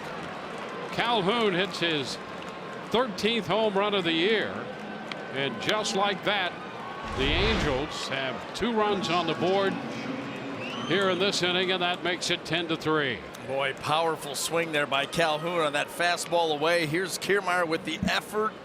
Now ends up the glove hitting the top of the wall out there as he goes up. He's still traveling back and just not able to get up and over. Now here's Ohtani sending a fly ball to center, a bit more routine this time, and Kiermaier makes the catch. That is the first out.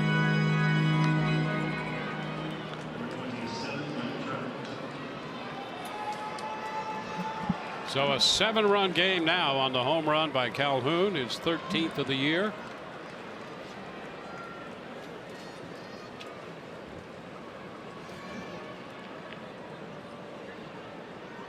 Mike Trout has struck out and doubled. Pitch is a strike.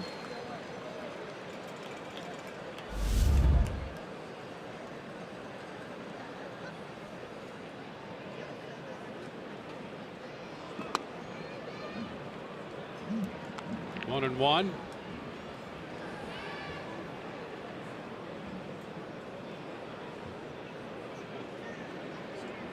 Runs, 10 hits for the Rays, 3 runs, 5 hits for the Angels.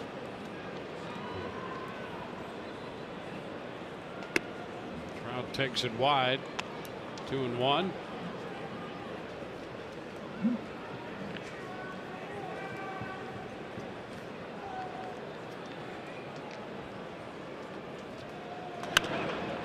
This one is popped foul and out of play up the right side. Evens the count at 2-2.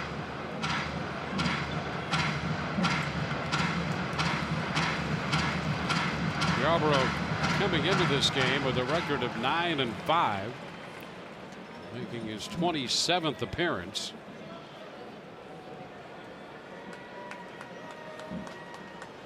He's the second winningest pitcher on the staff behind Snell. Blake Snell with 12 wins. 12-5, and Yarbrough 9-5.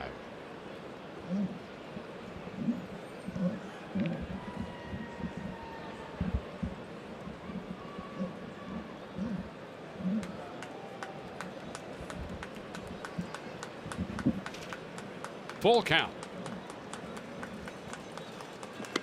And a cut and a miss takes care of Trout. So 2 outs after the home run. I got him to chase that pitch up and away. That's just a traditional fastball, and you could see Michael Perez set up in.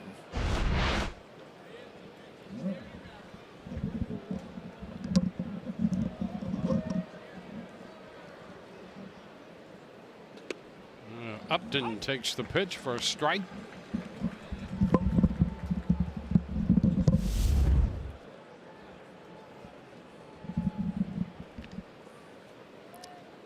Captain has walked and grounded out to third. 1 ball, 1 strike.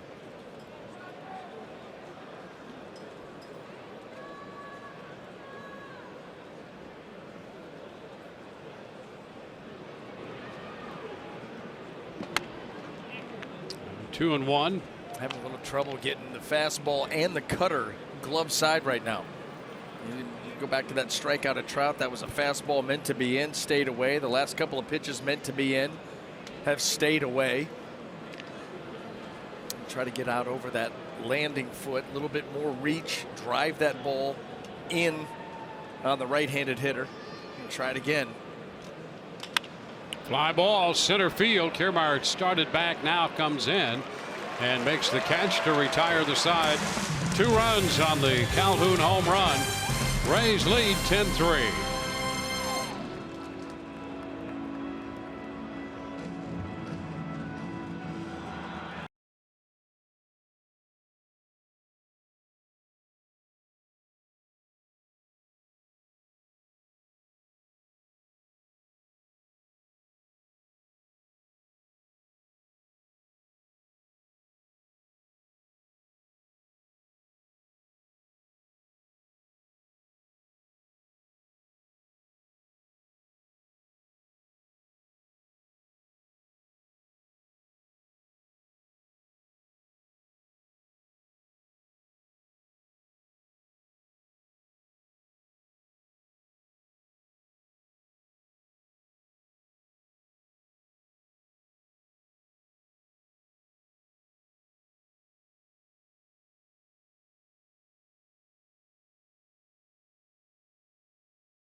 Rays Flex Pack. Through Sunday, fans can purchase 5 lower level tickets for just $75, a savings of up to 60%. Each pack purchase includes your choice of gift, either a Devil Rays pullover or pint glass set, presented by Dex Imaging. For more info, visit raysbaseball.com/flex. Willie Adames to open the home half of the 5th. He takes a strike from Ramirez. Well, the Rays sent 12 men to the plate in the 7-run 4th inning.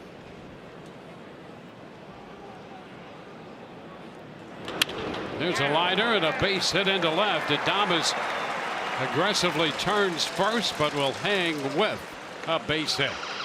He's on for the 2nd time.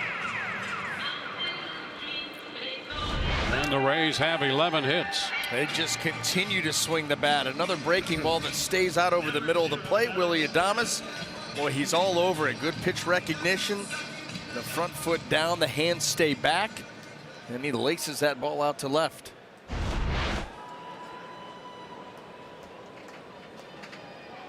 There's Malik Smith. And Malik's tonight 2 for 2.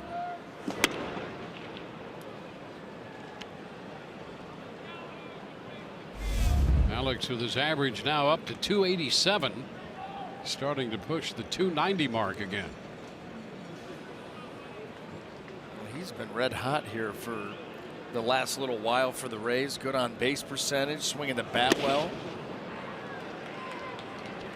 Now it's 1-1. What's interesting about him too, when you watch him, he just like that, he will take some swings that leave you scratching your head. And then all of a sudden, the next pitch, he just gaps it the other way. does a great job of making those in-at-bat adjustments.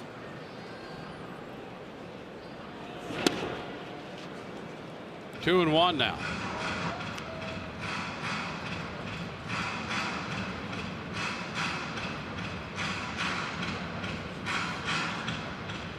All 10 runs charged to Skaggs. Ramirez came in with the bases loaded.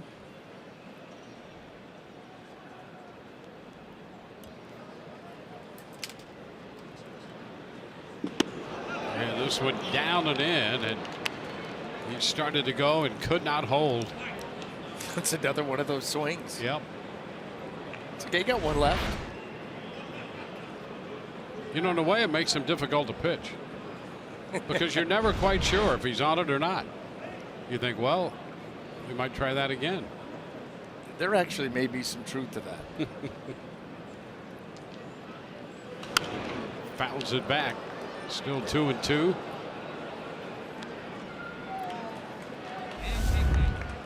How about that in July? 372 from Alex Smith. Impressive. 9 extra bases. You drive in some 8, but scoring. That's why he has the Alex Smith fan club banner out there. It's professionally done too. It's not a Sharpie. Now it bounds away from the catcher, and down to second base goes Adames. The count goes full on Malix.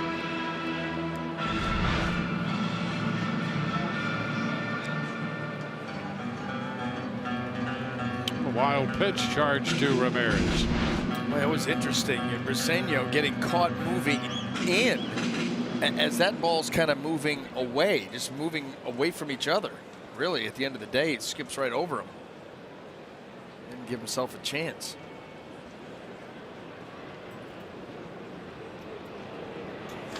Ground ball right side. That'll move the runner over to third. So Malix sends Adames to third with one out on the ground ball to second.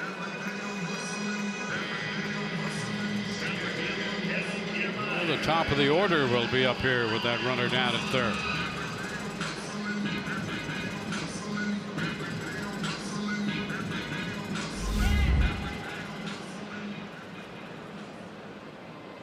Well, every spot in the Rays order has contributed one way or another in this game, either scoring a run or driving home a run.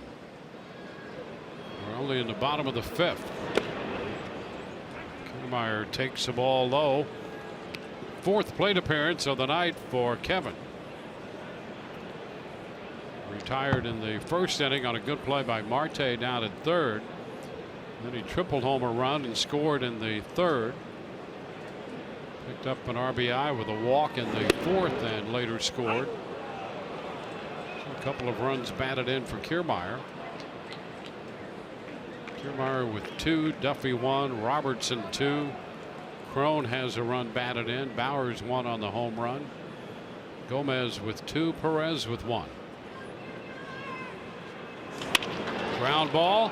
Second base. Coward, after that ball popped away from him briefly right in front of him, picked it up, and holding at third, Adames. Yeah, not pulled all the way in, but close enough, and that ball got out to him so quickly. That's really all he had to do was knock it down. And now they're 1 out away from getting out of this inning.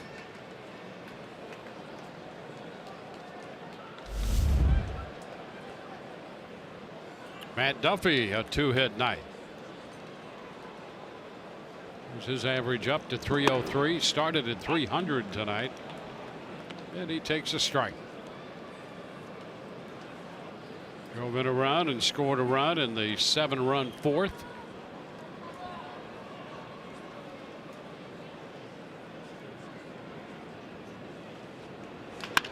Ground ball toward the middle and to his left. Fletcher, the shortstop, handles that leadoff single, and Adames left at third. We go to the 6th inning in a 10-3 game. Rays up.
It's going to be Albert Pujols this past Wednesday night, number 631, deep out into left field, taking him, or putting him, ahead of Ken Griffey Jr. as he continues to climb the ladder. He got a ways to go, but look who's next. Mays. How about that? That's some heady company right there. Bonds, Aaron, Ruth, Rodriguez, Mays, and Albert Pujols 1 for 2 tonight. An RBI single.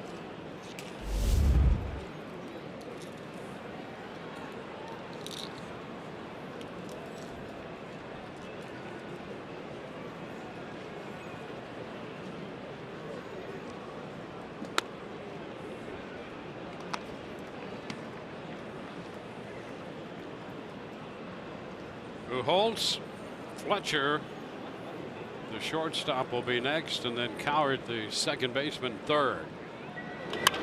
Liner into left. That ball's going to drop, head toward the wall, back toward the corner, and it's going to be a double for Pujols. His 18th double of the year.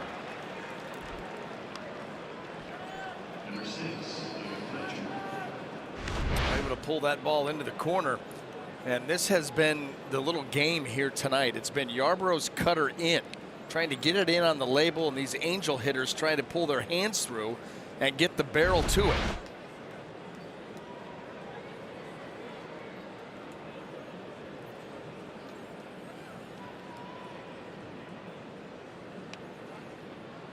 Now the shortstop, David Fletcher. He takes a strike on that inside corner.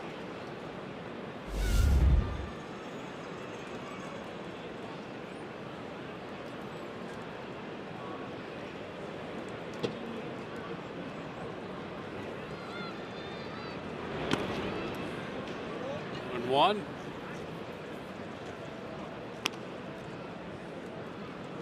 The Rays coming into this game at the 500 mark, 53 up, 53 down. The Angels over in the West, 54 and 53.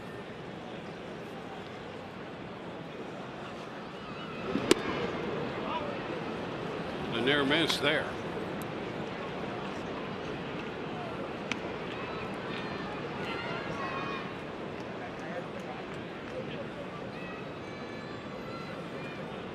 Stanek worked the first inning. It has been Yarbrough since. Ground ball in the hole, and it gets beneath Adames. Over to third, Pujols.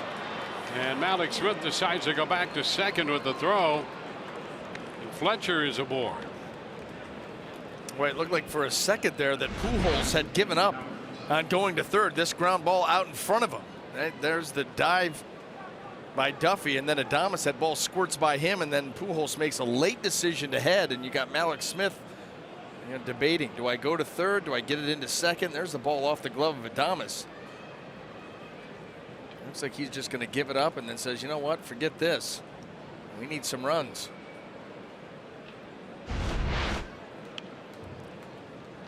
No outs, men on the corners. Caleb Cord swings and misses, strike one. He was hit by a pitch in the fourth.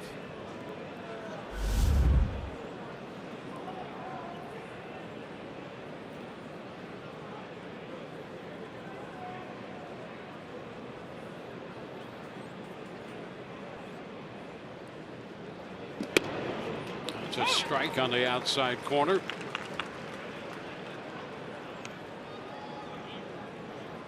Six hits given up by Yarbrough. He's hit a man, has not walked anybody.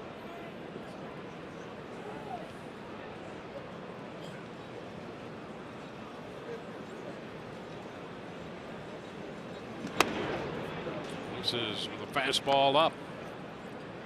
1 ball, 2 strikes.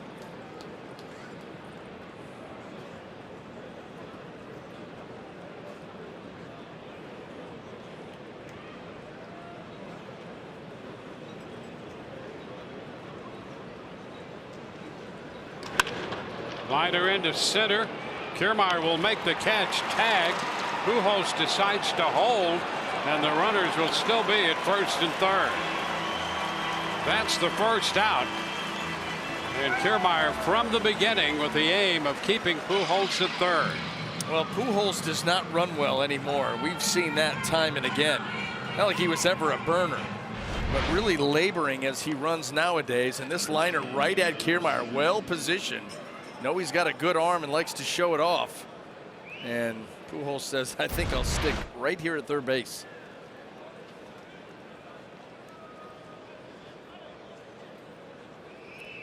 Now the Angels catcher, Jose Brasino.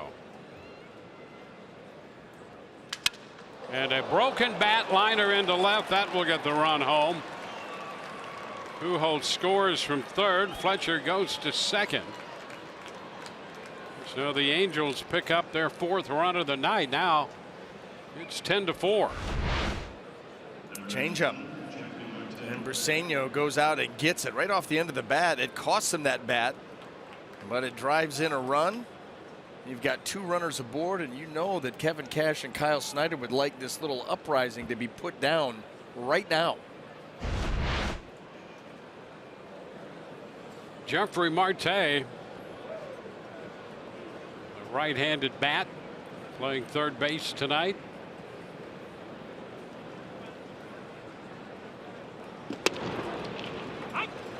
Here's a pitch in for a strike.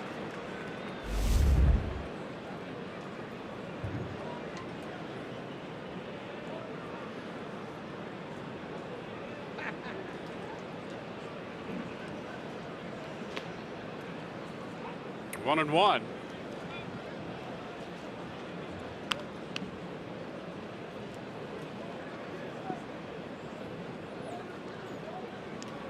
The Rays trying to prevent the Angels from thinking they're in this game again. Trying to climb back in. Now 10-4.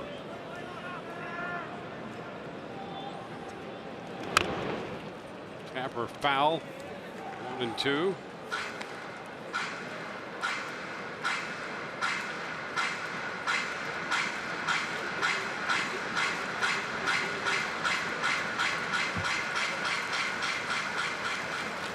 Marte opened the fifth inning with a base hit.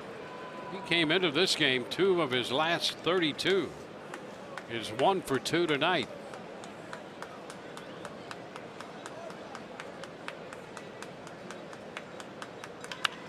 Sends it up the right side. Foul. That's going to slice out of play.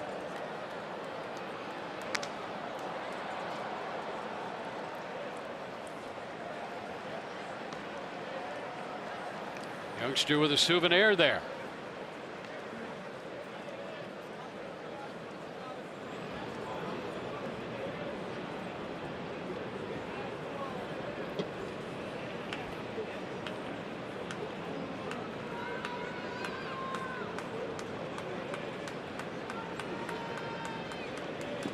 And a strike call that takes care of Marte.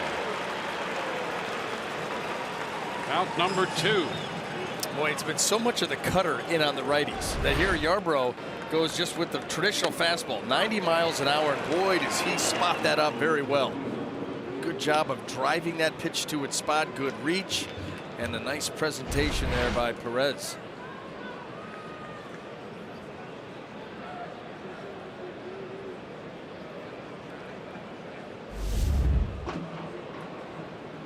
Cole Calhoun has singled and homered tonight, accounting for 2 of the 4 Angel runs with that home run. The pitch is a strike. Here's another look to center. Kiermaier gave it a good try, but Calhoun hit it out.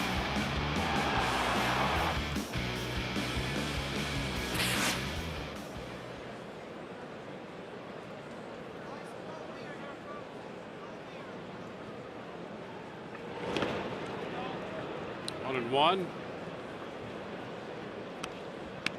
So with 2 men on, 2 men out, Calhoun the hitter and Ohtani due next. Castillo is up in the bullpen. Yarbrough would like to finish the inning here before you get into the second and third hitters in the lineup, Ohtani and Trout. And both of them extremely dangerous, extremely powerful. That's a liner into left, will fall for a base hit. Fletcher's going to score. So another run is home. It's 5 Los Angeles runs, and it's 10-5. Calhoun driving in his third run of the night. Senio stopping at second on the RBI single. And Diego Castillo just up, so Yarbrough's going to be out here for the next hitter at least. This ball, nice job by Calhoun to stay inside of that baseball and go the other way. Angels now swinging the bats well, cut the lead in half, and it's going to get Kyle Snyder out to the mound. Snyder will spend a little time out there and give Castillo an added amount of time in the bullpen. Celebrate some of the Rays' past greats with a special ticket offer in honor of the 2008 American League Championship Rays team. You can purchase a press level ticket for just $30 to the game this coming Saturday. The Rays take on the White Sox, and you'll receive an exclusive bottle stopper set showcasing 4 members of the 2008 Tampa Bay Rays.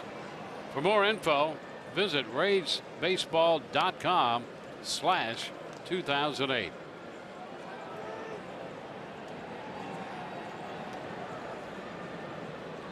Ohtani 0 for 3 tonight. The pitch is a strike. Popped to third, struck out, and lifted a fly ball to center.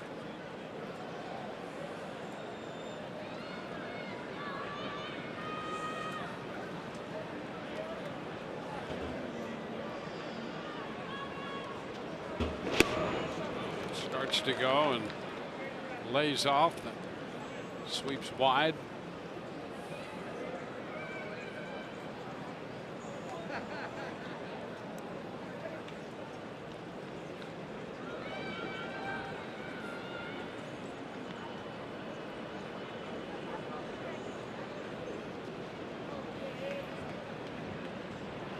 Big cut and a miss. 1-2. I'm having trouble right now with that breaking ball of Yarbrough. Recognition, staying back long enough. Here it is, 76. Pulls the trigger a little too early.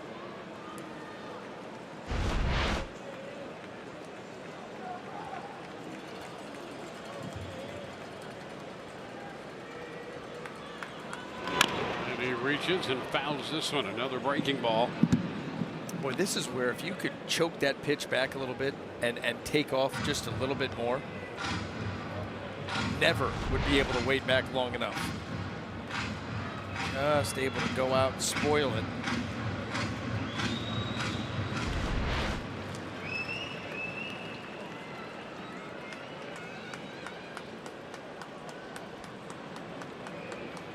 One and two the count.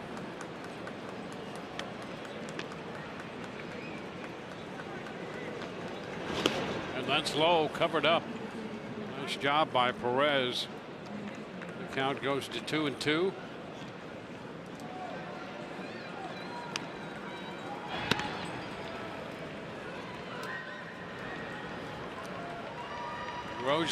Cam Bedrosian up in the bullpen for the Angels now down the left field line.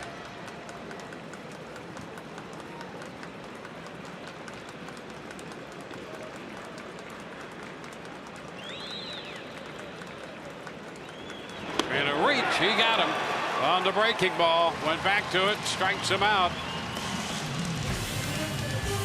Ball game heads into the bottom of the 6th, 10-5 Rays.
5. They open the scoring in the second on Jake Bauer's solo homer, his 8th of the year. They put up 2 more in the third.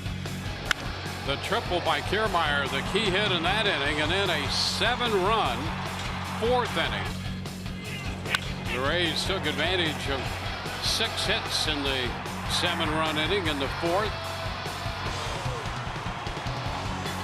Good RBIs from Perez, Kiermaier, Duffy, Robertson, and Crone in that frame.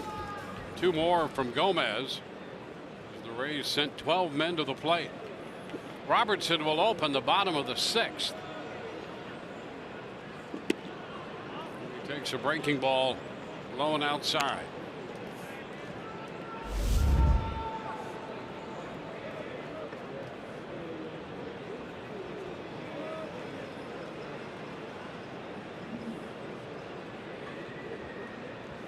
Ground ball, that's going to go through.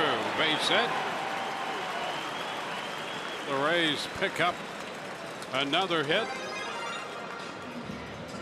And Robertson is on for the 2nd time.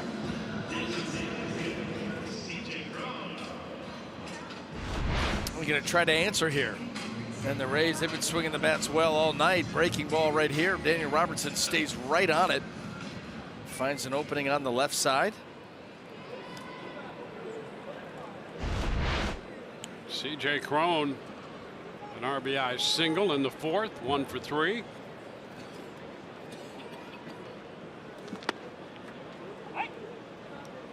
That's a strike, 0-1.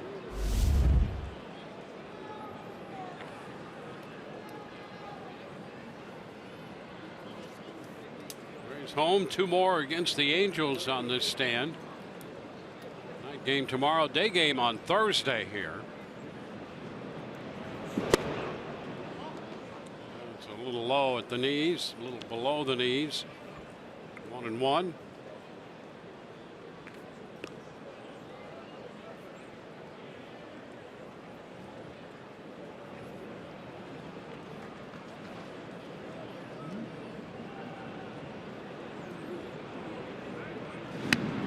Back in at first is Robertson.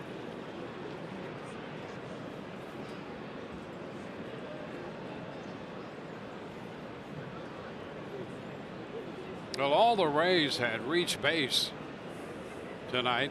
Robertson picking up that hit in the 6th means that all Rays have at least 1 hit tonight. He was hit by a pitch in the 4th and singles. It's a long one, but it's going to be well foul. Boy, that's a towering shot there. Up in the vicinity of the C ring and then beyond. That had some great carry and a souvenir. Did it go over the C ring, through the C ring, or knock another ball out of the C ring? Could have been any one of those 3.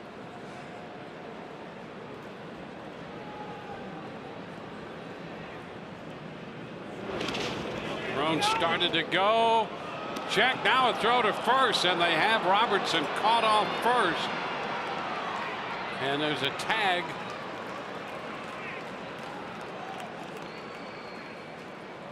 Crone checked in time, but Robertson was caught off first base. We just got caught in no man's land. Here's the check swing, and he did hold up. Boy, the quick throwdown by Briseño, and Daniel Robertson realizing he's just not going to be able to get back to the bag in time. Got too far off.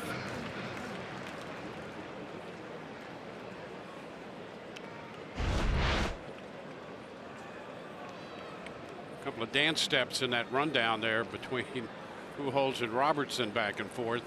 You could put that to music. You could have. So it's 2-2 on Crone. At least nobody got dipped.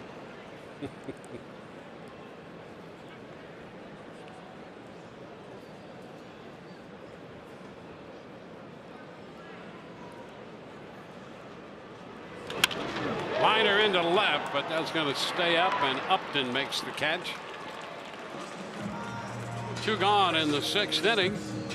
Here's what's coming up tomorrow on Rays Live, the pregame show, presented by your local Honda dealers. We'll hear from the latest Ray coming over from the St. Louis Cardinals outfielder Tommy Pham. Doug will break down Justin Upton, the Angels' productive left fielder.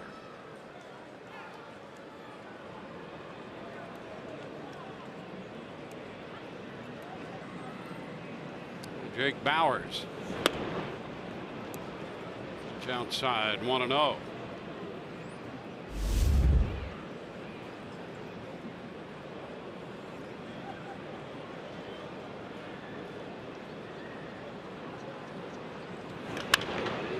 We hit foul, 1-1.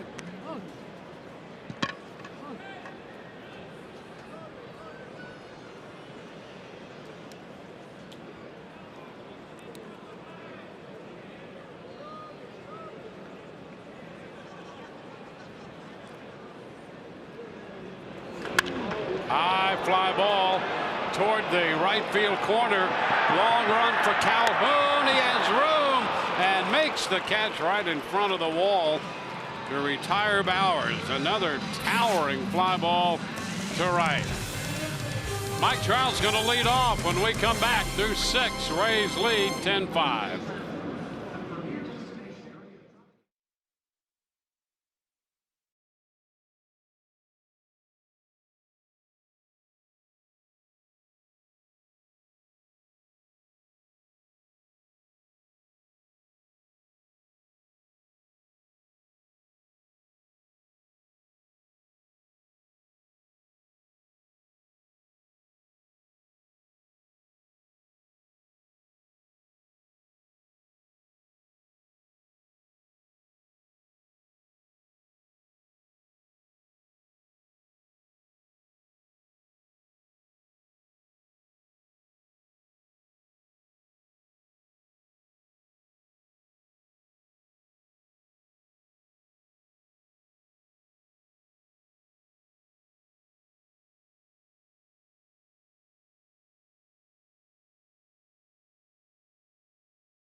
But W.B. Mason, the official office supply company of the Tampa Bay Rays.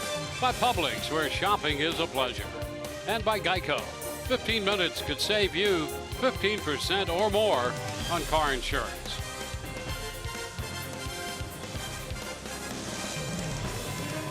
Mike Trout will open the 7th inning, and Ryan Yarbrough with 87 pitches still out there on the hill to begin the 7th.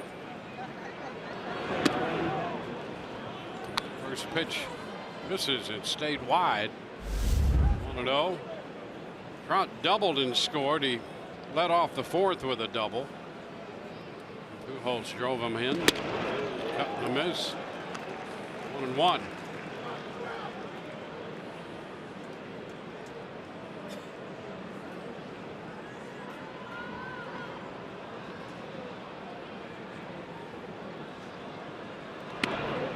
Wide there. 2-1 as we begin the 7th.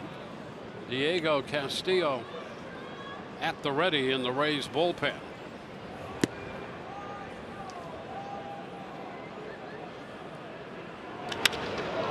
High shot into center field. Kiermaier turns around and watches that one sail out. Wow. What a shot by Trout. That's a home run. And Trout with his 30th of the year. Yeah, was it C or D ring? Looked like it was headed to the C ring straightaway center. That ball was absolutely blasted. Kevin Kiermaier told you everything you needed to know about that. He is a guy that wants to go make a play. But here's the changeup. Trout gets down and through it. And Kiermaier just turned around to watch it, see how far it was going to go. Look at it right there. He's just like, I'm watching this thing go. And then it hit something up there. I'm going to guess it was the C ring. Yeah, that's what it was headed towards. Not to mention where it ended up coming down. What a blast. And with that, a call to the bullpen brought to you by the Florida Lottery.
Here he has 20 runs, or 20 stolen bases, 20 bags, as they say.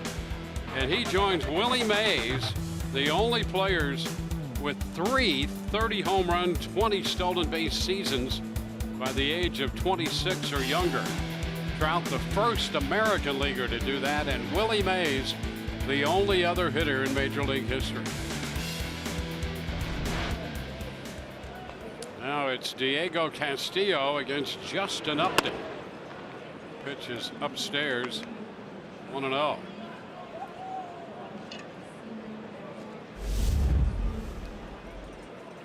Third appearance for Castillo. He is 2-1.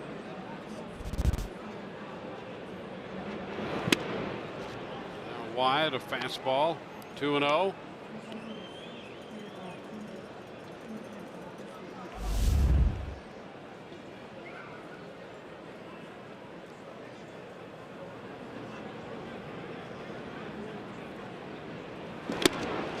Cut and a miss by Upton, 2-1.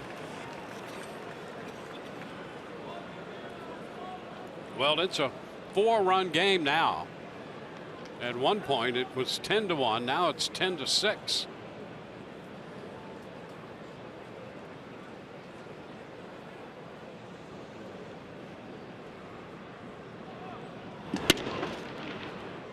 And Castillo falls behind. Diego Castillo, 3-1 to count to Upton. 5 innings for Yarbrough, 9 hits, 6 runs, including a home run, a hit batter, and 4 strikeouts.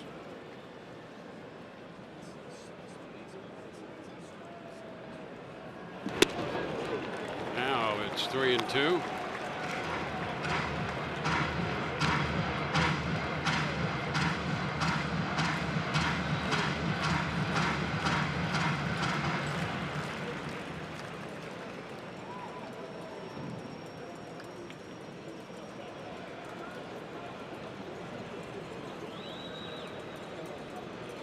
Strike 3 call.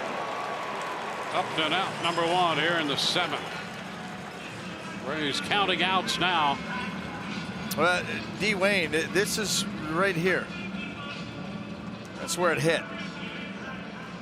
Straight away center field. It hit that little platform. You're going to see it going up, up, up, and then watch it come down. Follow that baby right to that platform. Boom.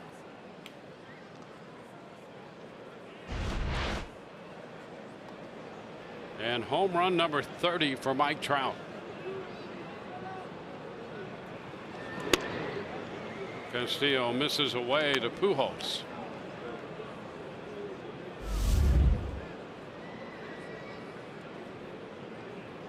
Pujols has a run batted in. He singled home a run in the 4th.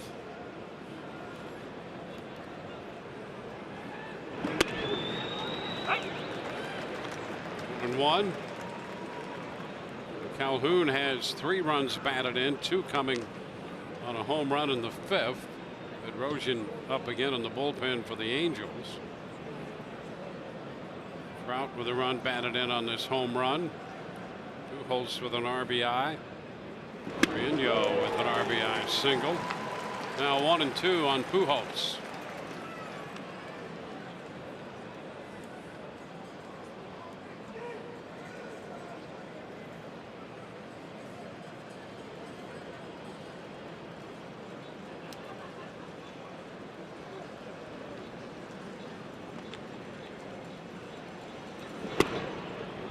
Two and 2.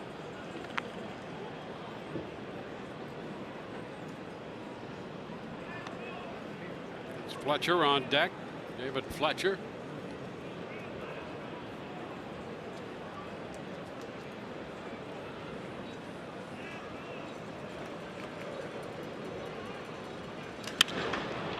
Fly ball into center field, and right there forward is Kiermaier coming in.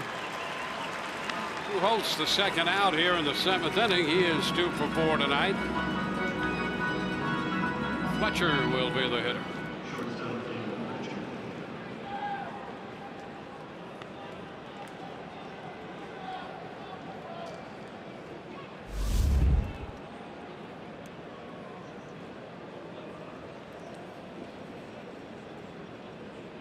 Fletcher, 24-year-old infielder.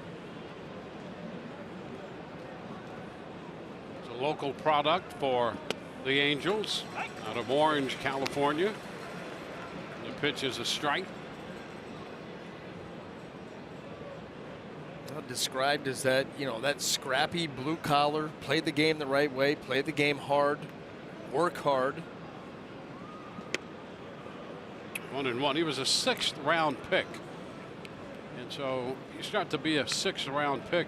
You got some talent, but you're going to have to develop it and show that you have not only the ability but the toughness to make it to the big leagues, and the Angels think he has all those qualities. You got to somehow make yourself stand out. It's kind of like even with the induction speeches at the Hall of Fame, where Jim Thome was talking to you, if you want to be here someday, be the first one in the ballpark, be the last one to leave. All of those attributes that the great ones have, or the ones that want to at least maximize the ability that they have. Yep. Wherever that takes you. Yeah, it's not easy. It's not easy by any stretch of the imagination. Well, just think of the competition all the way up and down. The number of guys that get drafted every year. Everybody else is working hard, or should be. That's why you get the best of the best in the big leagues. Now the count is full. Run home on the home run by Trout. 2 outs. With all the ability Trout has, he works hard. Yes. Well, that's what happens when you take elite ability with that elite kind of work ethic. When you combine those up. And even that, there's only one Mike Trout. Very close, but that's ball 4. Fletcher is aboard. Well, the Angels have Vladimir Guerrero now in the Hall of Fame in Cooperstown. First Dominican-born position player inducted into the Hall of Fame. But look at his career. 449 home runs with the Expos, the Angels, Rangers, and the Orioles. And how about the career .318 average? And he swung at everything. Yeah, that's great hand-eye coordination right there. It really was special to watch and special to face, because he did not have the greatest strike zone discipline. He wanted to swing the bat, and he would get to just about everything you could offer.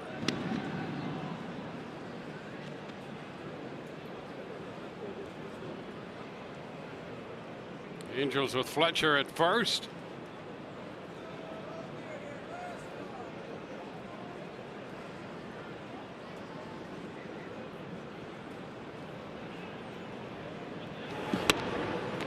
And a strike. It's 1-1.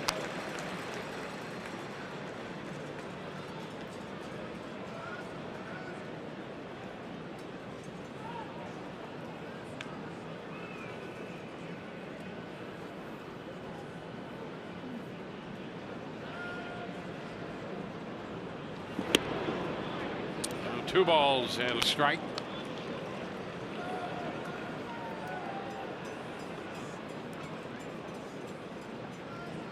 Well, all of the pitchers tonight have battled command. We've had 16 runs and 22 hits in this game.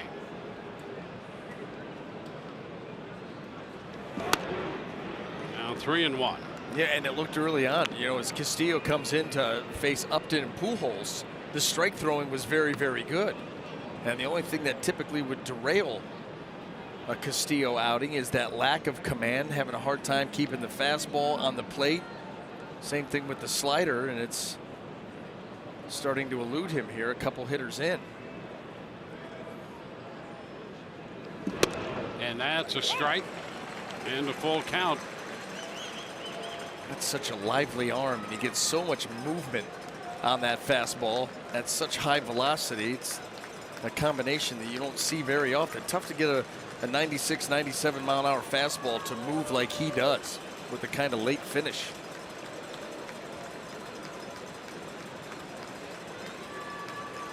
"3-2, did he go?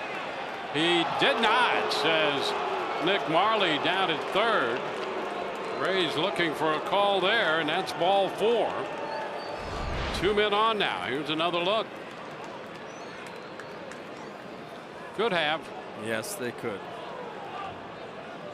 One of those borderline calls that the Rays certainly wanted. You can understand that. Kyle Snyder will head to the mound again. Rays have Alvarado up in the bullpen. If Rays pitchers strike out 10 hitters in this game, visit CanesStrikeout.com for a printed home voucher.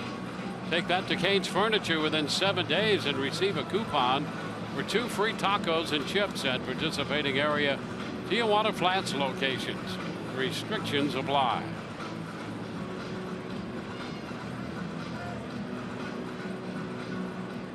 Stanek was the opener. He worked 1 inning. Yarbrough gave up 6 runs in 5 innings. And now Castillo trying to get through the 7th. Francisco Arcia will pinch hit for Bersinho. Well, he has played in 3 games, Dwayne. He's 5 out of 8 with 2 homers and 10 driven in. What a start. And he comes off the bench swinging and fouling that first pitch. Strike 1. Yeah, his OPS is 2292. Thought 1,000 was good.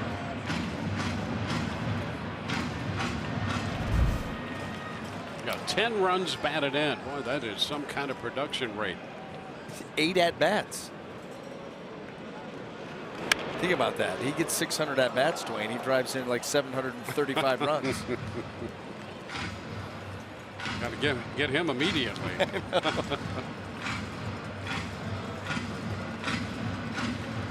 Arcia with a 2-strike count now.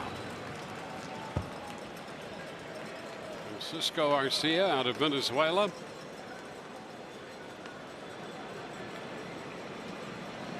He fouls this one. That's headed for the stands down the left field side. Arcia, 28 years old. He started his career in 07 in the Yankees organization. Split last year between Salt Lake and Mobile.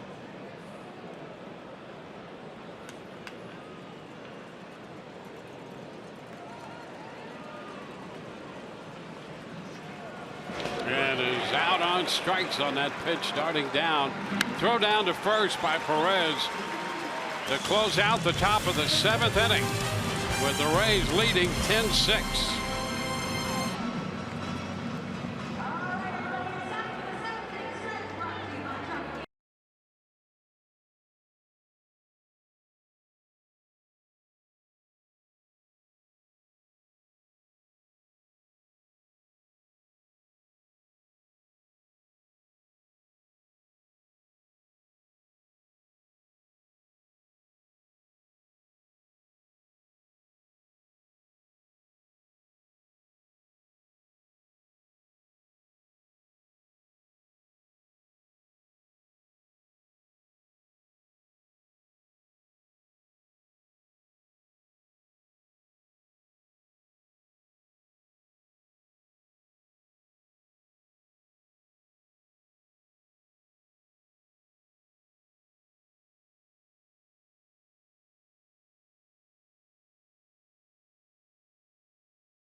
Chevy dealers. By El Dorado Furniture, a different kind of furniture store for over 50 years. And by your local Ford dealers.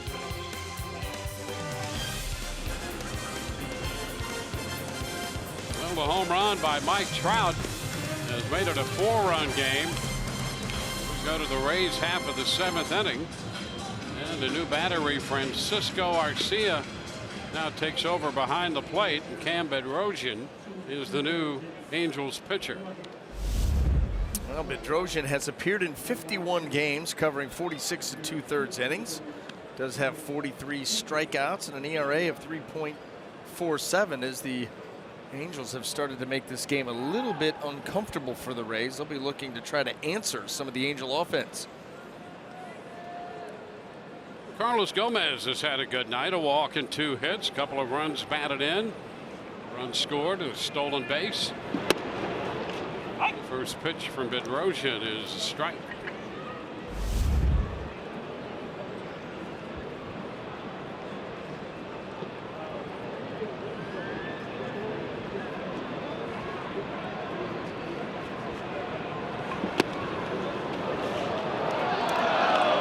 That helmet just about to get the better of him. That was impressive. This will happen from time to time. Carlos Gomez takes such a big swing, and going after that breaking ball. Whoa, got it. How many taps did he get out of that? 5, 6? Kept it alive. He did.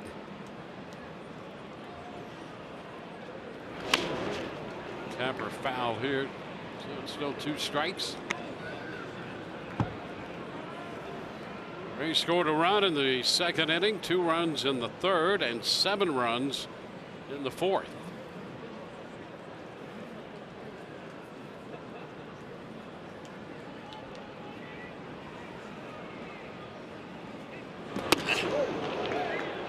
Up a bit, 1 and 2.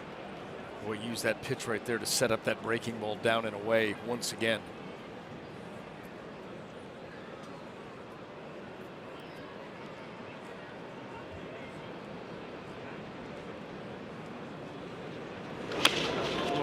That's a foul ball, and down and away he went.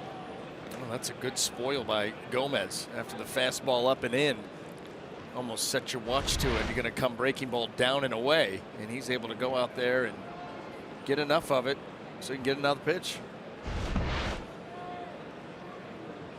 You spoil those tough ones, and you're just hoping that Bedrosian eventually makes a mistake. Something leaks out over the heart of the plate.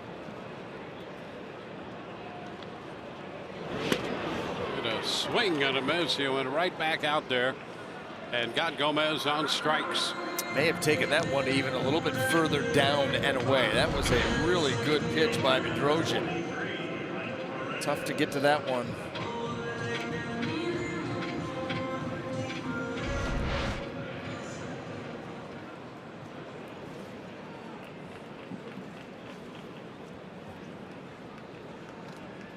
Michael Perez against the right-hander.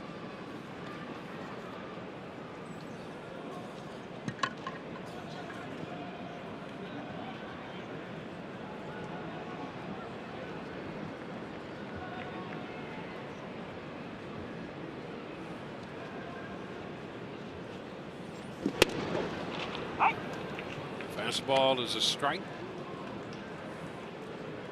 Perez 1 for 3 tonight. He contributed an RBI double and scored a run in the 7-run fourth.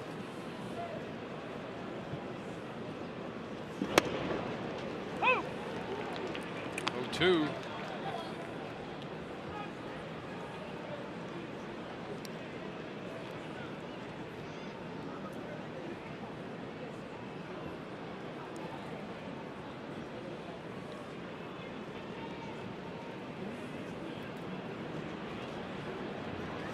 And strike 3 called on the outside corner. Bedrosian made some pretty good pitches right there. Boy, he has come in pumping quality strikes. Keeps it right on the edge.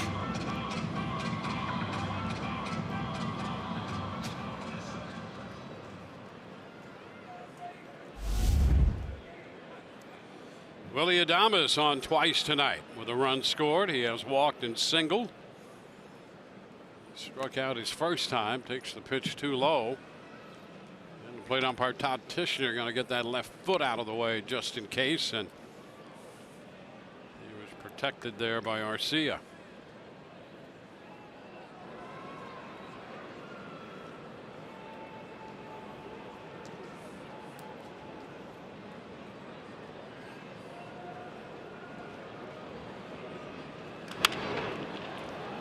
Play the other way, 1-1. A night game tomorrow. We'll be with you at 6:30. And the day game here Thursday. Big smile with a souvenir right there. And keeping score too.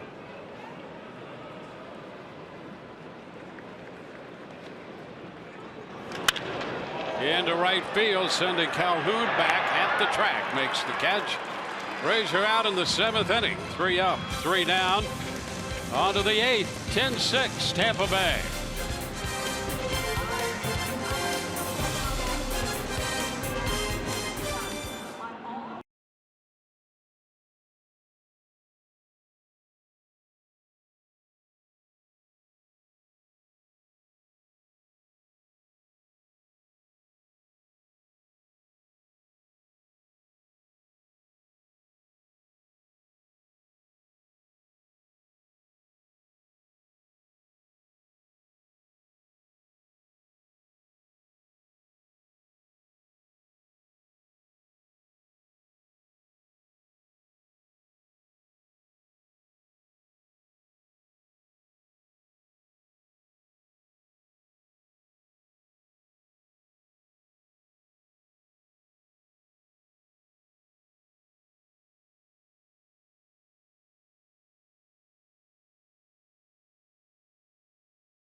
for the top of the 8th. Let's take a look at our prospect spotlight, and this one is a good one because it's one of the new faces that's coming over to the Rays from the Pirates in the Chris Archer deal. Austin Meadows, big, strong, power-hitting outfielder, expected to be a fixture for the Rays going forward. He'll start off in AAA Durham. As general manager Eric Neander said, he told him, quote, "You're not going to be a AAA Hall of Famer," quote, end quote, meaning that Meadows will be with the big club sooner than later. Guys, he's just 23 years old. He was the #1 pick in 2013 for the Pirates, 9th overall. So he comes with a lot of high expectations. The Pirates liked him, but now the Rays are going to love him. Yeah, just 23 years old, and you have the distinct idea you'll see him sooner rather than later. As this game moves into the late stages, in the 8th, Jose Alvarado makes his 46th appearance. Comes in 1-3 on the year. Marte, the first hitter up there, and the pitch is high at 94. 1 ball, no strikes.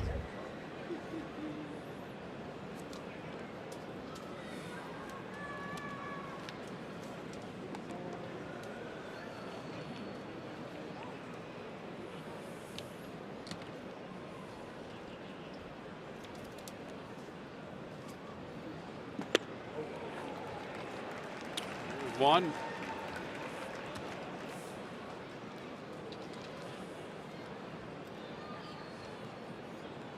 Justin Anderson up in the bullpen for the Angels. They've utilized 3 pitchers. Alvarado pitcher number 4 for the Rays. Line drive, and it's right at Duffy, who makes the catch. Hard hit ball by Marte, but right at Duffy. That's a self-defense play. It is, and this is why down at third base, and Matt Duffy's one of the best at it, you've always got to be ready. I mean, he has himself bent over, that glove down by the ground, your Bonefish Grill, fresh catch of the game, and boy, did that thing get on him in a hurry. Look how ready he is, and then boom, just got that thing up in time. That's how quickly that ball got on him. Well, that was during one of those demo days where he was talking about how he goes about getting ready down there at third base. And obviously for good reason. Well, that's 104 off the bat down to the hot corner.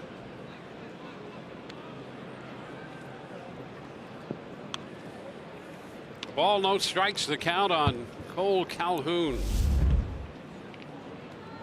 There's a home run and a run batted in. A single, a 2-run home run, so 3 RBIs on the night.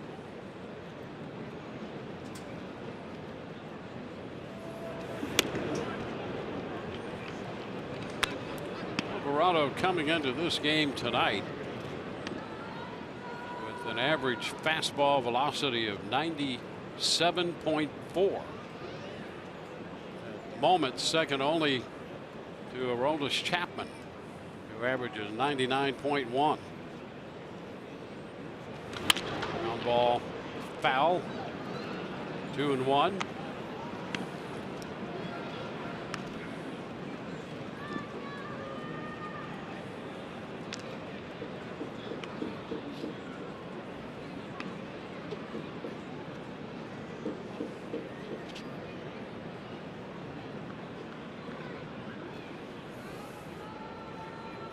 Calhoun 3 for 4 tonight. He opened the game with a base hit that came on a 97-mile-per-hour fastball from Stanek on the very first pitch of the night.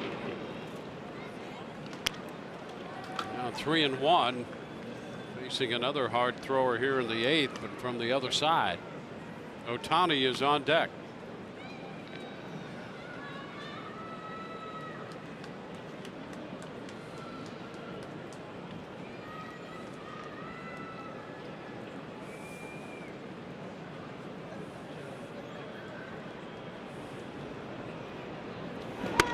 And there's ball 4. Castillo walked 2 in the inning he worked. 2 strikeouts, 2 walks, and now with 1 out, Alvarado gives up a walk. That's what you do not want to see from the bullpen. Not at all. And Kevin Cash, you know, where the Rays had this game in complete control early on, the Angels have continued to chip away. And the last thing that you want to do, especially up here at the top of the order, is that freebie, especially left on left, power left on left.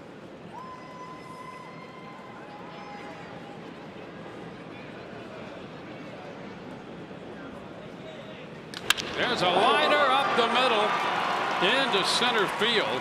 Ohtani hit the ball very hard, right back through the mound and over the bag at second. I'm going to tell you what, Dwayne, they had Ohtani defensed very, very well with Willy Adames up the middle. This ball gets hit so hard that he cannot get to it. I mean, this is just mashed, and it's already by him. That is some solid up the middle contact by Ohtani. So 2 men aboard with 1 out. And the hitter is Mike Trout, who has doubled and homered tonight. His 30th home run to give him 30 homers and 20 runs batted in on the year, or 20 stolen bases. And now 60 runs batted in. 1 strike, the count.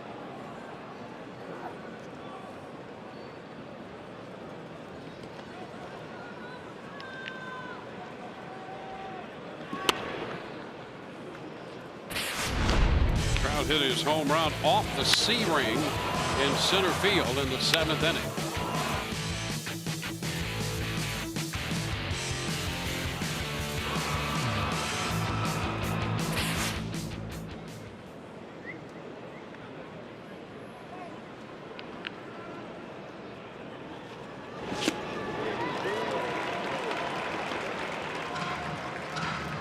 One and two now.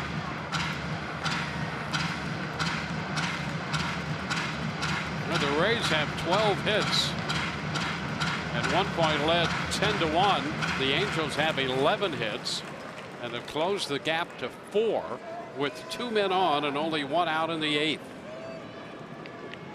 And these last few innings have been uncomfortable.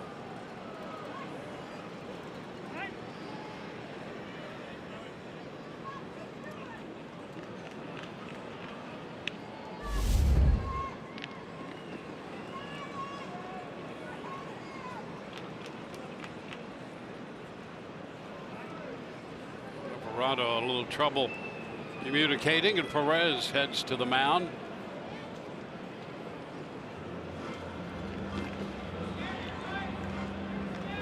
Sergio Romo up in the bullpen for the Rays.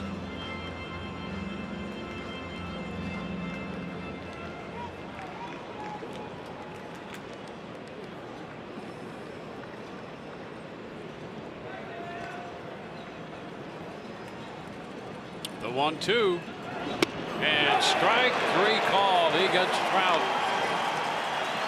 Big out right there by Alvarado. Boy, there was a cringe here when you saw this ball come out because you knew it was going to hang up a little bit. But that's okay because it ends up locking up Mike Trout, and he's not able to pull the trigger. Clear strike and a big strikeout.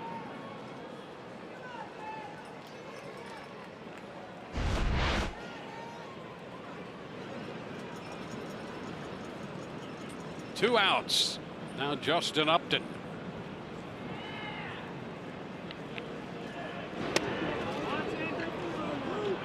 The pitch just missed.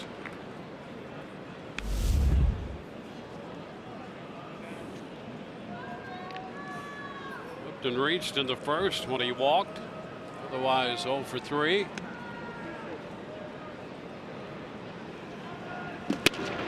Trying to catch up there.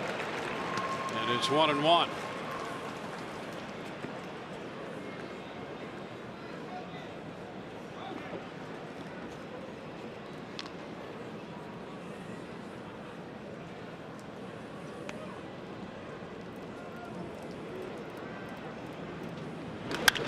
High fly ball to center.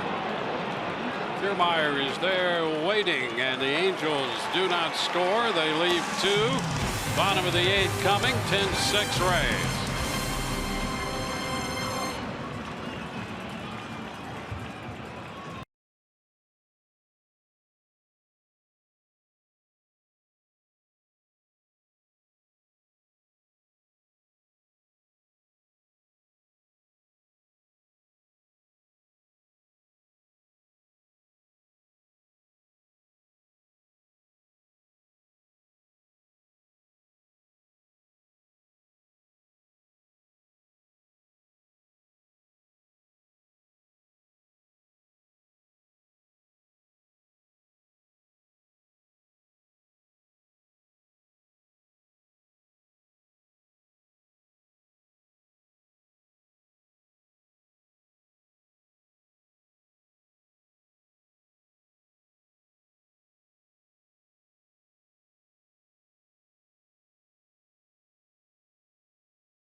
Toyota, let's go places. By Freedom Boat Company, the freedom to be on the water without the hassle of boat ownership. And by your local Honda dealer. Rays home at Tropicana Field, moving into the bottom of the 8th inning. Justin Anderson is pitcher number 4 for the Angels. Alex Smith leads it off, and the first pitch is a fastball upstairs at 97. 38 appearances, now 39 for Anderson. 2-2 with a 323 earned run average.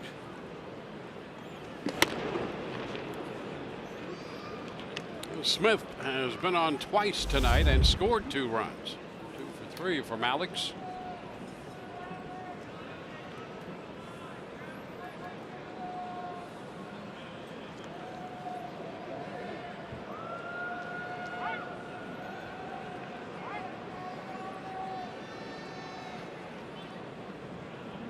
Austin Pruitt up in the bullpen for the Rays.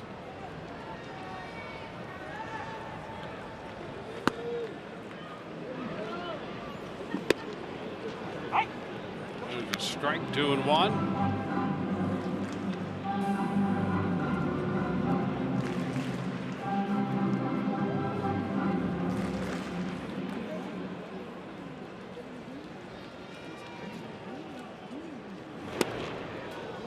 Two.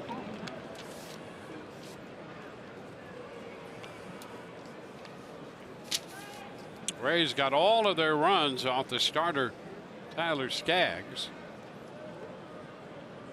10 runs, 8 hits, and 3 walks off him.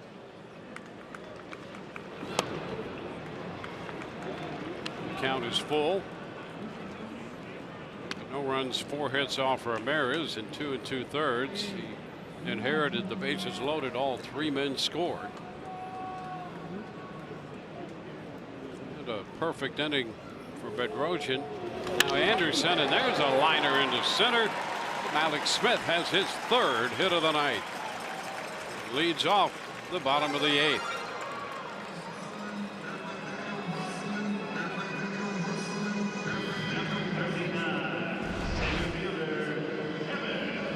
Well, working at bat, get a full count. Alex Smith right back up the middle, continues that hot July, and gives the Rays that element of speed here to lead off the bottom of the 8th.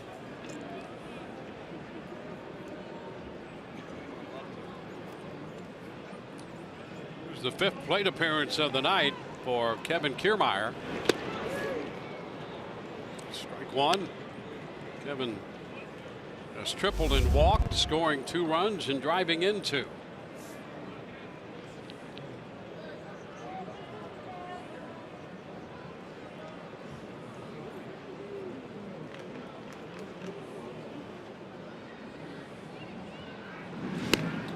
Alex back in. Alex is 7th in the league in steals, 18 out of 26.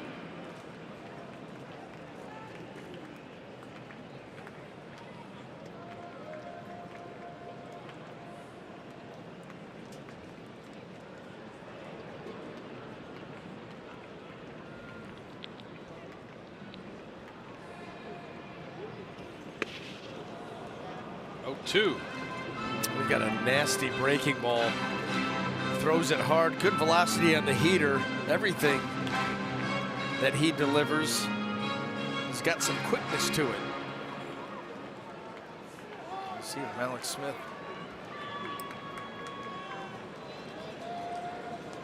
This is StatCast AI powered by AWS. Giving us a nice read of the lead right now at 13 feet. Oh, and he started to move a little bit to open the lead, and a toss over there. You try to create a little bit of offense, and if the feeling is that Anderson's going to go right back with the breaking ball in an 0-2 count, may be a good pitch to run on. Certainly has a big enough lead.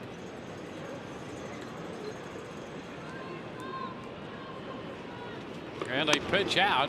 Nothing doing as the ball pops out of the mitt of Arcia. could only tell the future.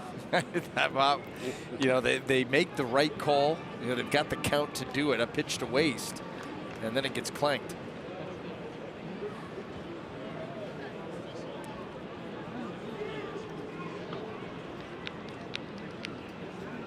And again, a move to first. Malik's back in there. Well, he has certainly got their attention, that's for sure. Sometimes that leads to a mistake at the plate.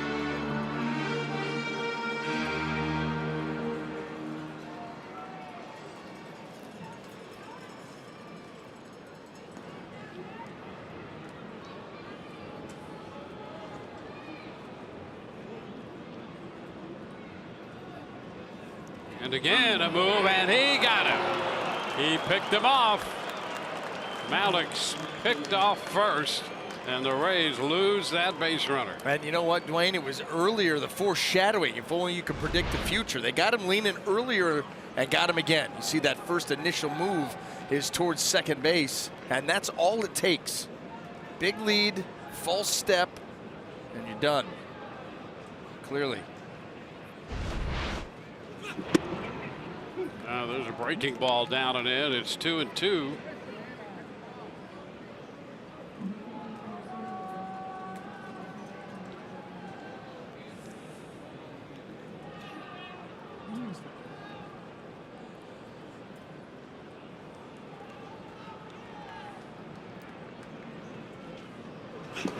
And ball 3. Count is full.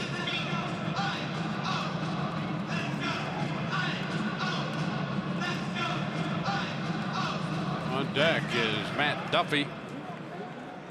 He's got the leadoff single, but Malik Smith was picked off first. Now 3-2 to Kevin Kiermaier. And it's lifted to the left side. A popper. Marte there to make the catch.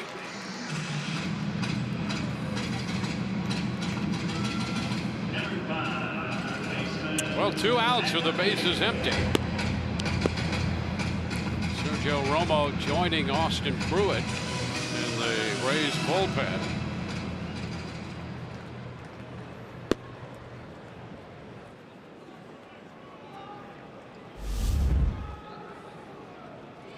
Here's Matt Duffy. Fastball inside, tailing in. Duffy drove in a run and scored a run in the 4th.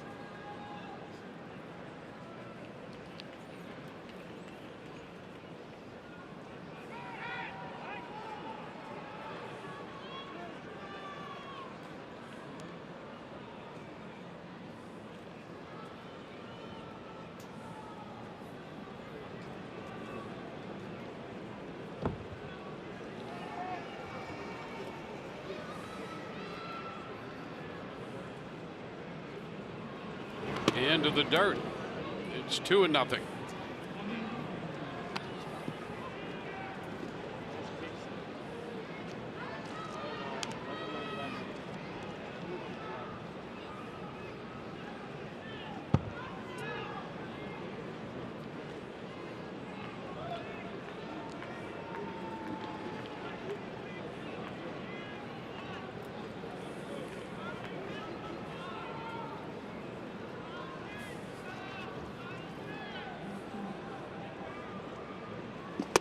And the fastball is a strike, 2-1.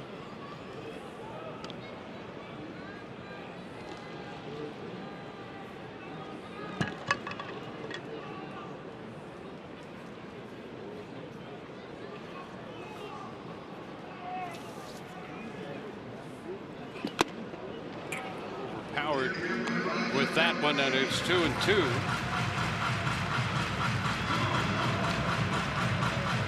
Boy, the Rays, a big makeover since the last time these two clubs met in Anaheim. They've turned over 52% of the active rosters since then.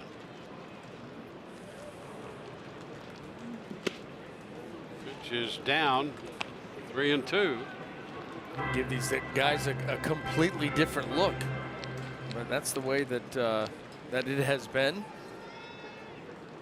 Probably will continue to be. They look at more and more guys throughout the season. But the Nationals have scored 25 runs at home on the Mets tonight. It's 25-1. Ground ball, that's fair up the right field side. Duffy will stop it first. Calhoun over there to make the pickup. 25-1 Washington. 8 Nationals with multi-hits. They have 26 hits to go with 25 runs. You know, that's the all question mark series. Like, what are these teams doing? You know, the Washington Nationals, you know, there was talk they were maybe going to be sellers at the deadline. Then they said nope. Yep. And then the Mets, I mean, they probably should have been, and they said nope.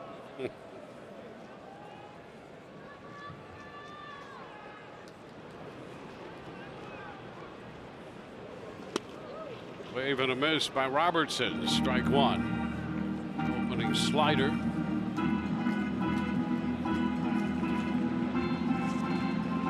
Well, 25 runs, and it's not a surprise that in 6 innings they have at least 3 or more runs. 6 different innings. Boy, that is keeping the pressure on. Fastball upstairs, now 1-1. Cannot wait tomorrow morning to read the tabloids. Oh, it'll be fun.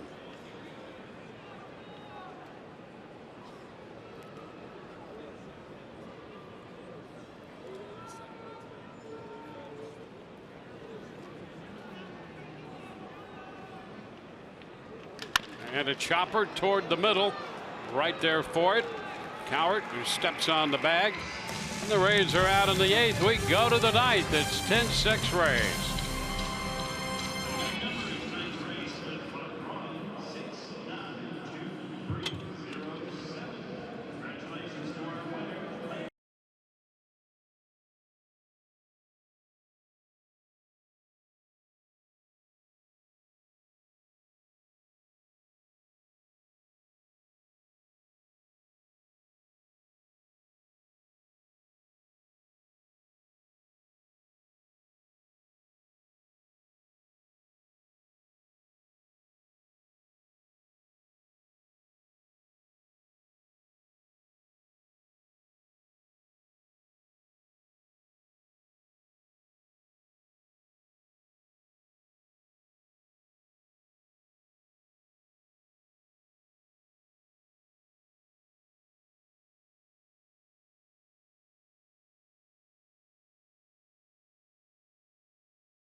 About hit the Angels 14-11. They lead 10-6 as we head into the 9th inning. The new pitcher is Sergio Romo, pitcher number 5. Sergio comes on in this non-save situation. He is on for the 50th time. 50 strikeouts, 46 in the 3rd innings. And Albert Pujols will begin the 9th inning for the Angels.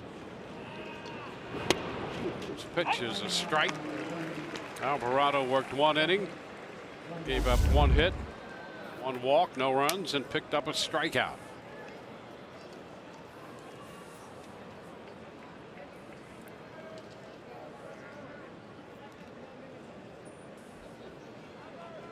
Up the left side, that's going to Be a foul ball and out of play. Yeah, Sergio Romo, another one of those guys there was a lot of chatter about at the deadline. That's right. Number of teams involved, and you think about how his resurgence has come since joining the Rays a season ago. Of course, he was the guy that got the opener started against these Angels back in the middle of May. Yeah, he went back to back. Yeah, which was awesome. I think that was a Saturday night, Sunday afternoon situation. And then the opener became the closer. 1-2. Well, Romo worked an inning in 2/3 Thursday, gave up a home run to Chris Davis. An inning in 2/3.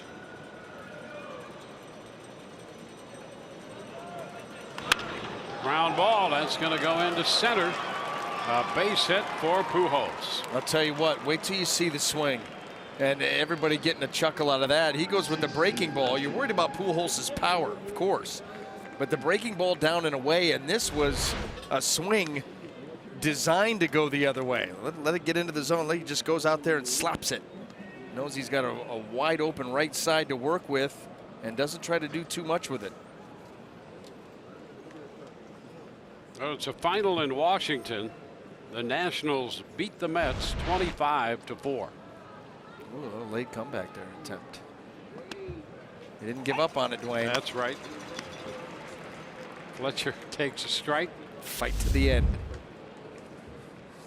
How does that end before our game? That's a good question. Jeez. They had 29 runs in that game. 16 in this one. There's a breaking ball for a strike. And it's 0-2.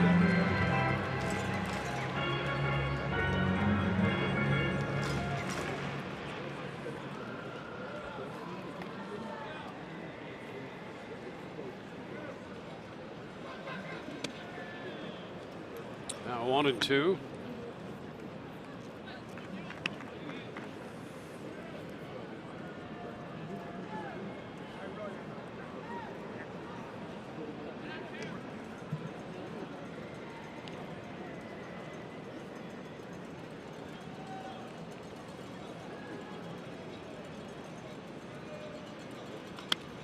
Reaching for that one and got a piece of it to foul it away.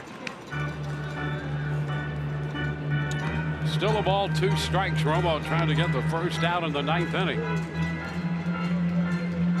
The Rays holding this 4-run lead.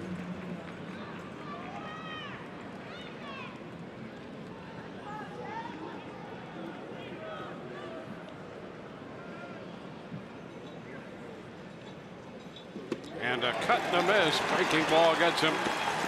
Fletcher down on strikes. 9th strikeout for Rays pitching tonight. That breaking ball just covers so much ground, and there's a little change of speed on it too. And that's what gets Fletcher reaching.